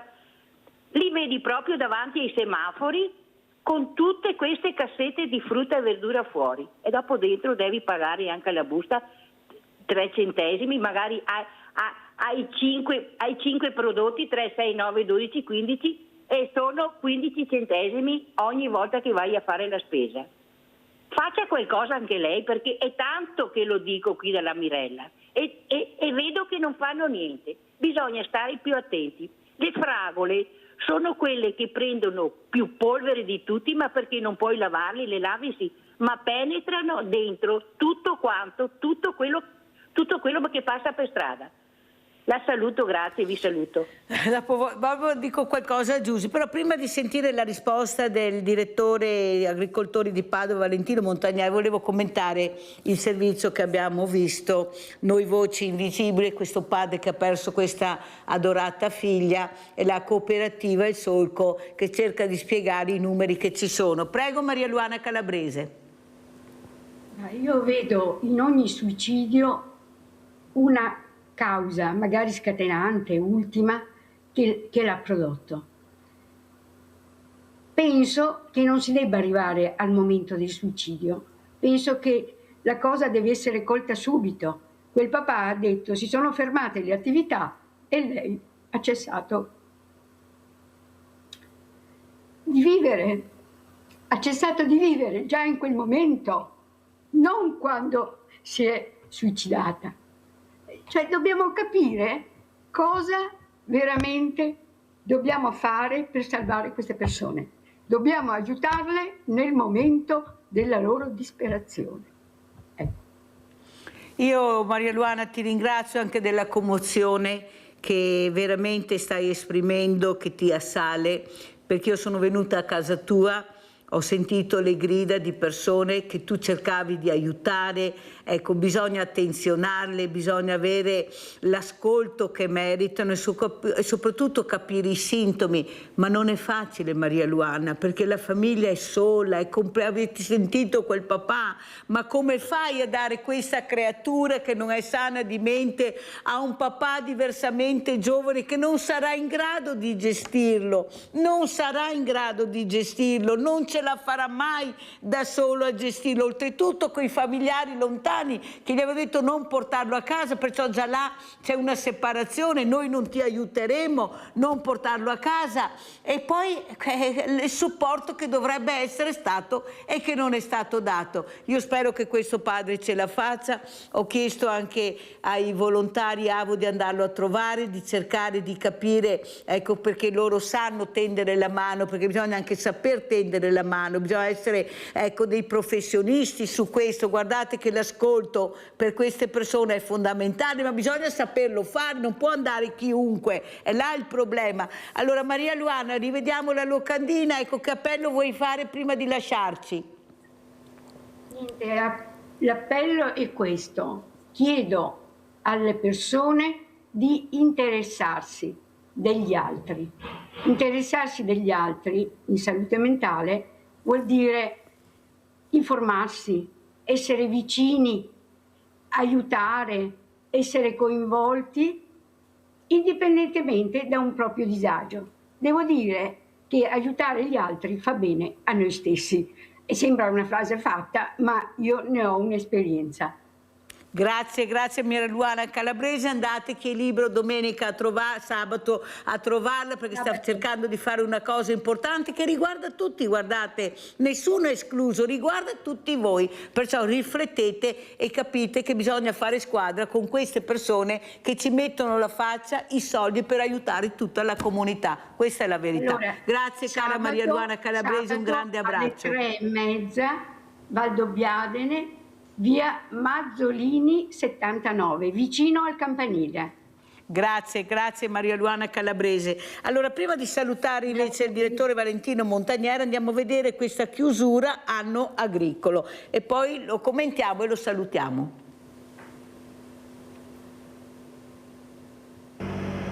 San Martino è nella tradizione veneta il momento dei bilanci, quando si chiude una stagione agricola e la prossima è ancora lontana a venire. L'annata agricola padovana è stata con chiari e scuri, stando a un report redatto dalla CIA di Padova, l'associazione di categoria degli agricoltori. Se possiamo dirci abbastanza soddisfatti per quanto riguarda il prezzo del latte, anche se all'orizzonte potrebbero esserci delle difficoltà, vengono segnalati delle criticità, diciamo che per quest'anno gli allevatori possono considerarsi soddisfatti.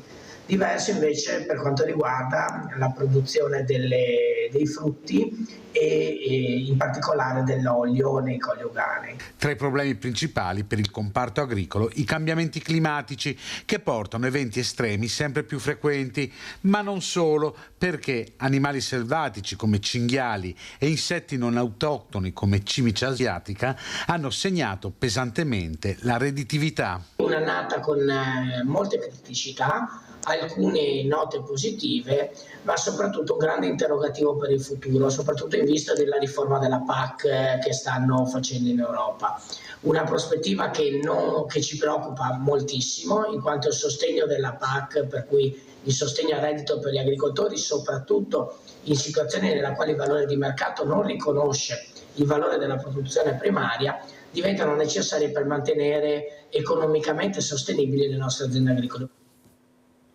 Allora, direttore Montagnier, allora intanto rispondiamo alla nostra Giusy, commentiamo il servizio e poi sentiremo come ci saluta. Prego. Sì, allora innanzitutto a Giusy devo dire che come consumatore è giusto che vengano fatte delle segnalazioni, quindi lei stessa, oltre che noi istituzioni di categoria, è giusto segnalare quando l'esposizione della merce all'aperto, ok, possa essere a rischio per quanto riguarda le norme igienico-sanitarie. Di solito ci sono carabinieri del NAS e soprattutto l'ASL che vigila affinché queste norme igienico-sanitarie vengano rispettate.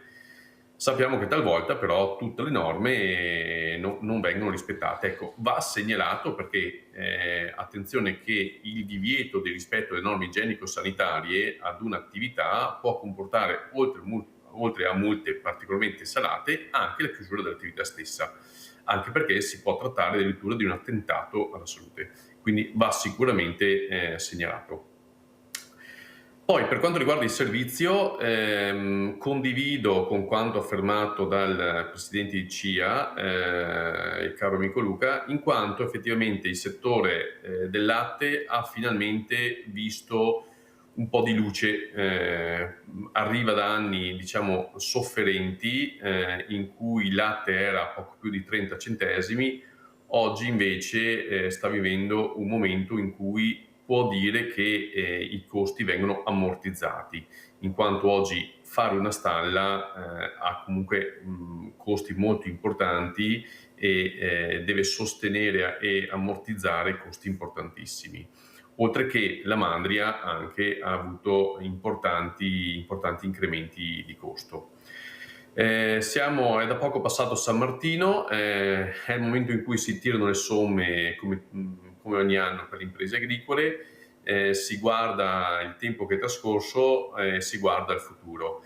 Sicuramente il settore dell'ortofrutta e di cereali non è stata una buona annata. I cereali, abbiamo detto fin dall'inizio, perché non hanno capacità contrattuale, in quanto appunto considerati una commodity, anche se li ritengo fondamentali coltivarli, non solamente per il prodotto in sé, per la sovranità alimentare, perché se le nostre imprese agricole non continuano a coltivare il nostro territorio, ci troviamo con del territorio depauperato dove le nutrie continuano a scavare lungo gli argini, dove abbiamo un territorio abbandonato, dove continuano a esserci della fauna selvatica che si va a impopolare sempre di più del territorio, e questo rischia poi di degenerare in una situazione non assolutamente consona ed equilibrata come oggi stiamo vivendo. Quindi l'impresa agricola deve essere considerata non solamente come un'impresa che produce, ma anche come un'impresa che oggi va a tutelare e preservare il nostro ecosistema, il nostro territorio. E quindi è fondamentale anche dare dei sussidi o comunque salvaguardare le nostre imprese, proprio perché sono un po' dei paladini del nostro territorio. C'è da dire inoltre che il cambiamento climatico sta facendo la sua brutta parte. Permettetemi questo aggettivo, questo perché le piante non si riescono ad adeguare a questo repentino cambiamento. Come Confagricoltura noi sosteniamo già da tempo e con forza che la scienza qui potrebbe darci una mano. Le TEA, le tecnologie di evoluzione assistita, che lo scorso anno è stato finalmente dato l'ok via libera per la sperimentazione, possono essere una delle strade percorribili. È una strada percorribile perché si può fare quello che la natura potrebbe fare in diversi secoli, può essere fatto in pochi anni, e quindi riuscire a creare delle varietà, delle specie che si possono adattare facilmente a questo cambiamento repentino del clima è sicuramente un asso che le imprese agricole dovrebbero avere per poter sopravvivere. Senta direttore, io volevo chiederle una cosa, visto la povertà che aumenta, abbiamo più 6 milioni di poveri, visto i tanti banchi solidali alimentari che sono nati proprio per dar da mangiare alle persone, parrocchie e associazioni, perché non pensare anche di distribuire, ad esempio da noi al banco alimentare che ho in provincia, ecco, io sono sempre senza patate e cipolle, una roba luce, cioè non è che vogliono gli avocado, ha capito? Ecco, possibile che si riesca ad avere un po' di materiale, ecco, perché se vai ai mercati generali ti riempiono di tutto, cioè non è quello, la quantità, è anche la qualità del prodotto, perché non abbiamo maiali, abbiamo persone per bene, famiglie che lavorano e che non riescono ad arrivare a fine mese. È possibile avere un po' di materiale per cercare anche di fare un po' di squadra anche voi con la povertà? Cosa dice direttore? Assolutamente sì, potrebbe essere un progetto che come Confagricoltura potremo anche percorrere, realizzare, nel senso che questi progetti, diciamo, sociali possono essere, diciamo, un'arma vincente anche per far conoscere ai consumatori, al cittadino, chi è l'impresa agricola, perché molte volte viene vista come un'impresa che utilizza agrofarmaci, utilizza reflui, quindi inquina l'ambiente. In realtà no, noi vogliamo utilizzare quanti meno agrofarmaci possibili, i medicinali se possiamo non li vogliamo utilizzare e quindi vogliamo essere sostenibili. Come No, dicevo sa perché prima, lo dico, solamente direttore? Perché adesso i supermercati non ci danno più la roba in scadenza perché possono venderlo fino all'ultimo secondo. Lei sorride e mi viene da piangere, ma veramente direttore, guardi, ecco, perciò io penso che dobbiamo iniziare a fare squadra, perché va bene il volontariato, ma bisogna anche di essere supportati. Non è possibile che io devo comprare le patate, le cipolle, perché non è che chiedano la luna, ecco, io devo dare gli assegni per pagare le bollette, per riuscire a curarsi, io devo fare questo, fare ispirare le persone, non comprare cibo, visto le tonnellate di cibo che vanno sprecate tutti i giorni. Là dovremo fare un bel progetto, direttore, perché bisogna iniziare a dire basta e cercare di risolvere i problemi, non di mettere la polvere sotto il tappeto dicendo che questi prodotti non sono più reperibili e non possono essere mangiati. Perciò io la ringrazio, ci sentiremo presto. Direttore Montagnare, grazie per quello che ha detto e di essere stato con noi e buon lavoro, la ringrazio di cuore. Pubblicità.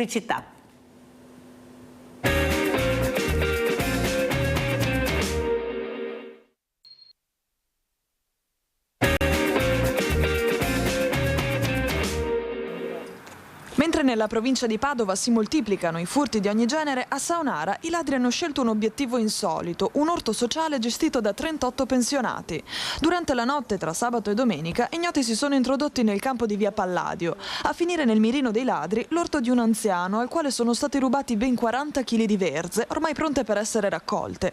Il colpo, compiuto senza che nessuno si accorgesse di nulla, è stato scoperto dal proprietario la mattina successiva. L'uomo ha provveduto subito a denunciare l'accaduto ai carabinieri di Legnaro, competenti per il territorio. L'assenza di un sistema di videosorveglianza nella zona rende però difficile risalire ai responsabili. Gli orti sociali di Saonara, messi a disposizione dalla Fondazione Moscongazza, rappresentano un punto di incontro per molti pensionati del paese, un luogo di socialità e recupero delle tradizioni agricole locali. Stiamo pensando di mollare tutto, così il proprietario e la moglie derubati, amareggiati per tutte le ore di duro lavoro, soffiate via in una notte. L'auspicio è che resti un episodio isolato. Allora abbiamo parlato, visto che avevamo il direttore appunto degli agricoltori di Padova, su questi furti che continuano a avvenire anche negli orti sociali. Pensate, se vuoi tornare indietro una volta ci portavano via i cachi, l'uva perché non c'era da mangiare, hanno portato via le verze, cioè tutto da dire, ma lo so anch'io perché a me hanno portato via anche a me l'orto sociale, tanta fatica per seminare, per raccogliere, poi ti portano via tutto, passano la domenica con le borse, fanno razzia, non c'è nessuno e portano via tutto. Però questa mattina io ho un ospite graditissimo, anzi ne avrei due, adesso sta arrivando aspettando anche il secondo, che mi fa molto piacere, ed è il maestro Gianni Fricchian, maestro, compositore, direttore d'orchestra, per parlare anche dell'arte, della musica, quanto importante è per crescere la cultura farsi accompagnare dall'arte e soprattutto dalla musica. I ragazzi lo stanno dicendo, indipendentemente da cosa ascoltano, però i concerti sono pieni di nostri giovani, vuol dire che la musica li attrae, ma deve essere da piccolo accompagnato in un percorso importante, la scuola fondamentale. Prego Gianni, grazie di essere qui veramente, grazie ti ringrazio. Che mi inviti sempre. Certo, la scuola è fondamentale, sia per la questione musicale, che dovrebbe essere un po' più fatta a scuola, come proprio educazione musicale.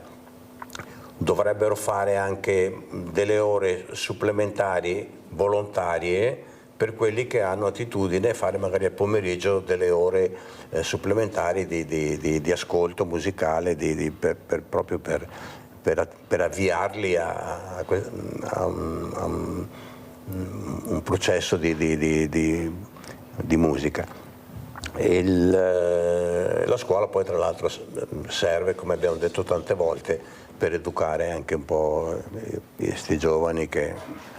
Non ti sembra, Gianni, che purtroppo forse le famiglie non sono tanto... Nella scuola manca proprio quello che è lo sport, la disciplina sportiva e la musica. Si fa così poco? Come mai? Due cose fondamentali per la crescita del ragazzo. Non devi chiedere a me come mai. Ma ce l'ho te, oggi ho te, perciò lo chiedo a te. Tu chiedilo a qualcuno, dai, tu che sei esperto. Devi chiederlo a Roma.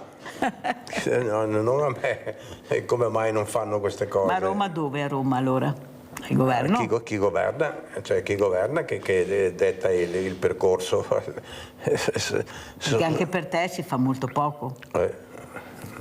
Allora saluto anche un grazie anche veramente al professor Giovanni Mazzoleni, già veramente direttore di una maxillofacciale Canfoncello di Treviso, ma che continua con lavoro, cerca di aiutare, una grande solidarietà da questa meravigliosa persona che cerca di portare la sua professionalità e la sua esperienza anche in mondi molto lontani. Ecco, i bambini, ad esempio, questi bambini che stanno molto a cuore al professor Mazzoleni, ecco, queste guerre che stanno distruggendo, qui ci lamentiamo che non ne abbiamo, dove ci sono li uccidiamo, perciò ecco, come sta vivendo, professore, questa veramente distruzione, come ha detto Papa Leone, di tutti questi bambini che non possono difendere, lei invece che vuole cercare di portare serenità e cure a queste creature?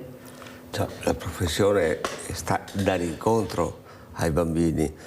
Per niente facevamo viaggi, andavamo in Mongolia a operare i bambini malformati insieme a dei colleghi di Caponcello e andavamo lì a farli perché le strutture non ci sono degli ospedali poco organizzati e in più i bambini piccoli dalla Mongolia dovevano mandarli in Corea e non avevano le possibilità economiche per farlo, quindi erano lì in balia di qualche medico e andavamo, noi arrivavamo lunedì, arrivavano a cavallo, in motocicletta, come tutti qua a prendere appuntamento, stavamo 10 giorni e facevamo 10 giorni di sedute operatorie. Pensate. Gratuite chiaramente, perché davamo durante le ferie, quindi gratuitamente davamo incontro ai bambini. Professore, cosa vuol dirsi calarsi da un mondo, per quanto con problemi che abbiamo anche noi nella sanità, che abbiamo sempre avuto, anche se devo dire, lei lo conosce bene, il mondo dell'ospedale del Canfoncello di Treviso, perché abbiamo iniziato con Tina Anselmi ad avere una sanità eccellente, non è che è nata ieri la sanità, e poi bisogna anche dirlo, abbiamo avuto dei luminari, questa donna, e anche altre realtà che hanno capito l'importanza dell'ospedale. Calarsi in una realtà completamente diversa. Noi vediamo ad esempio a Gaza, in altre parti, pensate che ci sono 57 guerre, adesso sono diventate anche 58, ecco, dove vi calate con realtà che non avete niente, eppure riuscite in qualche modo a salvare delle persone, ecco, nonostante con le poche attrezzature e operando in maniera incredibilmente terribile. Noi eravamo sostenuti dal fatto che andavamo in equipe, Cioè, veniva sempre con me un otorino, un anestesista e 2 strumentiste. E quindi l'unione fa la forza. La squadra. La squadra, sì. La squadra, ognuno nel suo lavoro, nella sua parte di lavoro, però erano chiaramente delle dipendenti di Cafocello e soprattutto erano anche persone che lavoravano con me a Cafocello, quindi avevamo le spalle un po' solide. Senta, professore, lei che è stato un luminare per quanto riguarda la sua professione, parliamo di maxillofacciale, ecco, come vede la situazione adesso? Allora, voi siete andati in pensione a un'età, a mio avviso, presto, visto la professionalità con la quale esercitavate queste operazioni, questi interventi che vengono addirittura dalla Sicilia, da tutte le parti, per essere curate da lei, in particolare i problemi che avevano. Soprattutto adesso invece che si cercano di far rientrare le persone che sono già andate in pensione perché non ci sono più medici, non c'è niente da fare. Io ho avuto dei chirurghi, dei luminari, hanno detto sono molto preoccupati perché fra poco non ci saranno più chirurghi nelle sale operatorie. Cosa è successo, professore, secondo lei? Non c'è stata quella programmazione che doveva essere fatta, visto che ci sono le età, si sapeva tutto, come, quando, perché? Secondo lei, dal suo osservatorio importante, cosa vede? Cioè, 2 tipi di problemi secondo me. Una questione economica, che entrano all'università, vengono fuori, fanno anni di studi e sono mal pagati. Seconda cosa, non c'è la passione che c'era una volta. La passione, sì. La passione per certi tipi di intervento si sarebbero fatti anche gratis, per la mentalità che avevamo noi una volta. Ma questo è dovuto anche a una certa chiusura delle università, questi numeri chiusi. Cosa è successo? Pochi laboratori, i ragazzi si lamentano che ci sono pochi laboratori. Hai ragione. Il numero chiuso è stato micidiale per medicina. Sì, è stato micidiale perché erano pochi studenti e tanti non riuscivano a entrare, invece dovevano far entrare tutti, se quelli gli appassionati, no? Questo è stato un grosso problema. Sì, certo.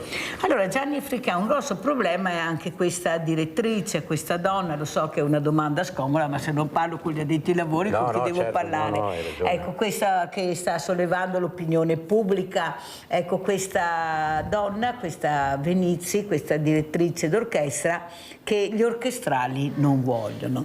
Allora, tu che sei addetto ai lavori, che sai di cosa parli, non si può parlare di tutto se non sai, devi parlare di quello che sai. Certo, caro. Chi è che deve decidere se è in grado veramente di esercitare questa professione all'interno di questo meraviglioso teatro e di questa meravigliosa orchestra che abbiamo la Fenice? Ecco, cosa vedi? C'è secondo il te? consiglio di amministrazione della Fenice, il presidente, sono loro che decidono che musicisti prendere, che direttori stabili prendere, o se prendere dei direttori non stabili ma che vanno a volte a fare i concerti. Nel caso specifico io non so se sia stato anche un fatto politico, siccome questa direttrice, la Venzi si chiama, Venezzi, sì. Aveva espresso simpatie per una certa parte politica e questo dimostra che, insomma, un artista non dovrebbe esporsi politicamente, perché poi succede questo. E probabilmente l'orchestra, un po' perché la ritenevano incapace, a secondo quello che dicono loro, io non sono in grado di giudicarla perché non l'ho mai né frequentata né vista dirigere dal vivo, quindi non lo posso sapere.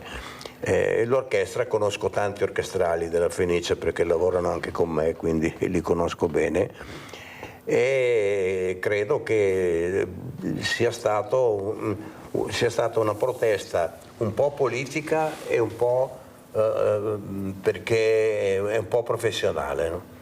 Cioè, come dire, questa qua è appoggiata dalla politica e a noi non ci va bene che qualcuno sia appoggiato dalla politica, deve venire qui per meriti e non per spinte. Diciamo che una può essere anche spinta, ma deve avere un grande merito, allora è giusto che sia spinta. Allora gli orchestrali non hanno mandato giù questa cosa e si sono ribellati. Maestra Fricam, le ho chiesto questo perché? Perché lei in tempi anche non tanto lontani che era in questa trasmissione ha detto la meritocrazia in Italia non esiste. Lei ne sa qualcosa, penso che sia stato premiato con questo prestigioso premio in America, però io mi ricordo che lei ha detto che qui in Italia è molto difficile, anche se sei bravo, ma se non sei nel giro giusto non vai avanti. È vero, è cambiato oppure continua? No, non è cambiato, è perché le televisioni sono quasi tutte lotizzate dalla politica, perché è sempre stato così, non perché c'è questa politica, ma è sempre stato così, a volte un po' di più, a volte un po' di meno, e quindi la politica cerca di imporre artisti che sono strumentali alla loro parte politica, quindi è tutto, quindi il merito, certo ci deve essere del merito, perché non è che sono degli scalzacani quelli che vanno, sono quasi tutti bravi, però tra 10 bravi magari ne vengono scelti 5 perché fanno comodo alla parte politica. Allora vediamo cosa ha preparato il nostro regista, il nostro Andrea Basso per il maestro Gianni Fricam. Vediamo cosa ci fa vedere.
Allora, professor Mazzoleni, questo brano bellissimo con questo video, immagini di spiritualità, di scavare dentro, vedere chi sei, cosa vuoi.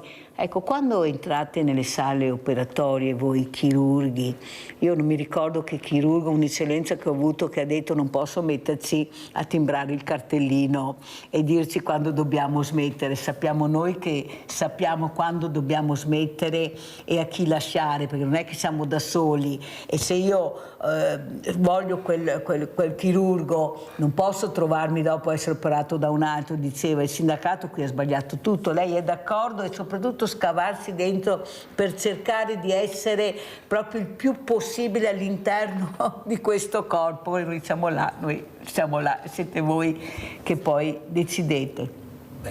Intanto bisogna vedere la patologia, perché ogni reparto ha dei medici che si dedicano a questo o a quel problema, quindi che ha più esperienza in un determinato problema. Quindi bisogna affidarsi a questo se si hanno diverse patologie. E poi se non è una questione di simpatia del paziente per il chirurgo, è una questione di capacità e di abilità. Quindi io mi affiderei al direttore del reparto, che mi affida a sua volta a uno che ha esperienza e molta esperienza in quel campo. Lei è d'accordo che non si può avere l'orario per timbrare il cartellino delle ore, tante ore devi fare e basta, ma essere voi che decidete fino a quanto operare? Ecco, diciamo, nella sanità ci sono quelli che hanno delle funzioni particolari, che hanno un orario fisso. Certamente che il medico che comincia a operare non sa quando finisce, perché può andare incontro a certi problemi e deve avere esperienza e soprattutto essere bravo nell'organizzarsi. Più chiaro di così, mentre sentiamo il maestro Gianni Africà cosa ci racconta di questo video, perché è nato questa musica, questo brano, ecco, con queste immagini molto belle. Questo brano fa parte di un album che è uscito in questi giorni, è già su tutte le piattaforme, che si chiama Orchestral Pièce.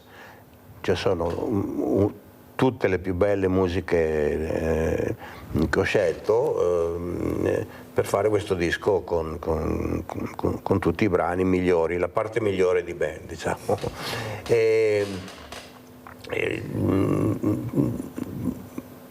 A metà disco c'è questo pezzo che si chiama Catabasi, perché il disco inizia con un pezzo che si chiama Anabasi, che vuol dire un'altra cosa, mentre Catabasi nel greco antico significa andare giù, e in senso metaforico significa introspezione meditativa dell'anima, cioè entri dentro in te stesso. Quindi il filmato, la musica del filmato è proprio fatta per dare un senso di meditazione, di profonda meditazione. Quindi le immagini si riferiscono appunto a persone che meditano, alla natura, eccetera. Quindi questo è il motivo.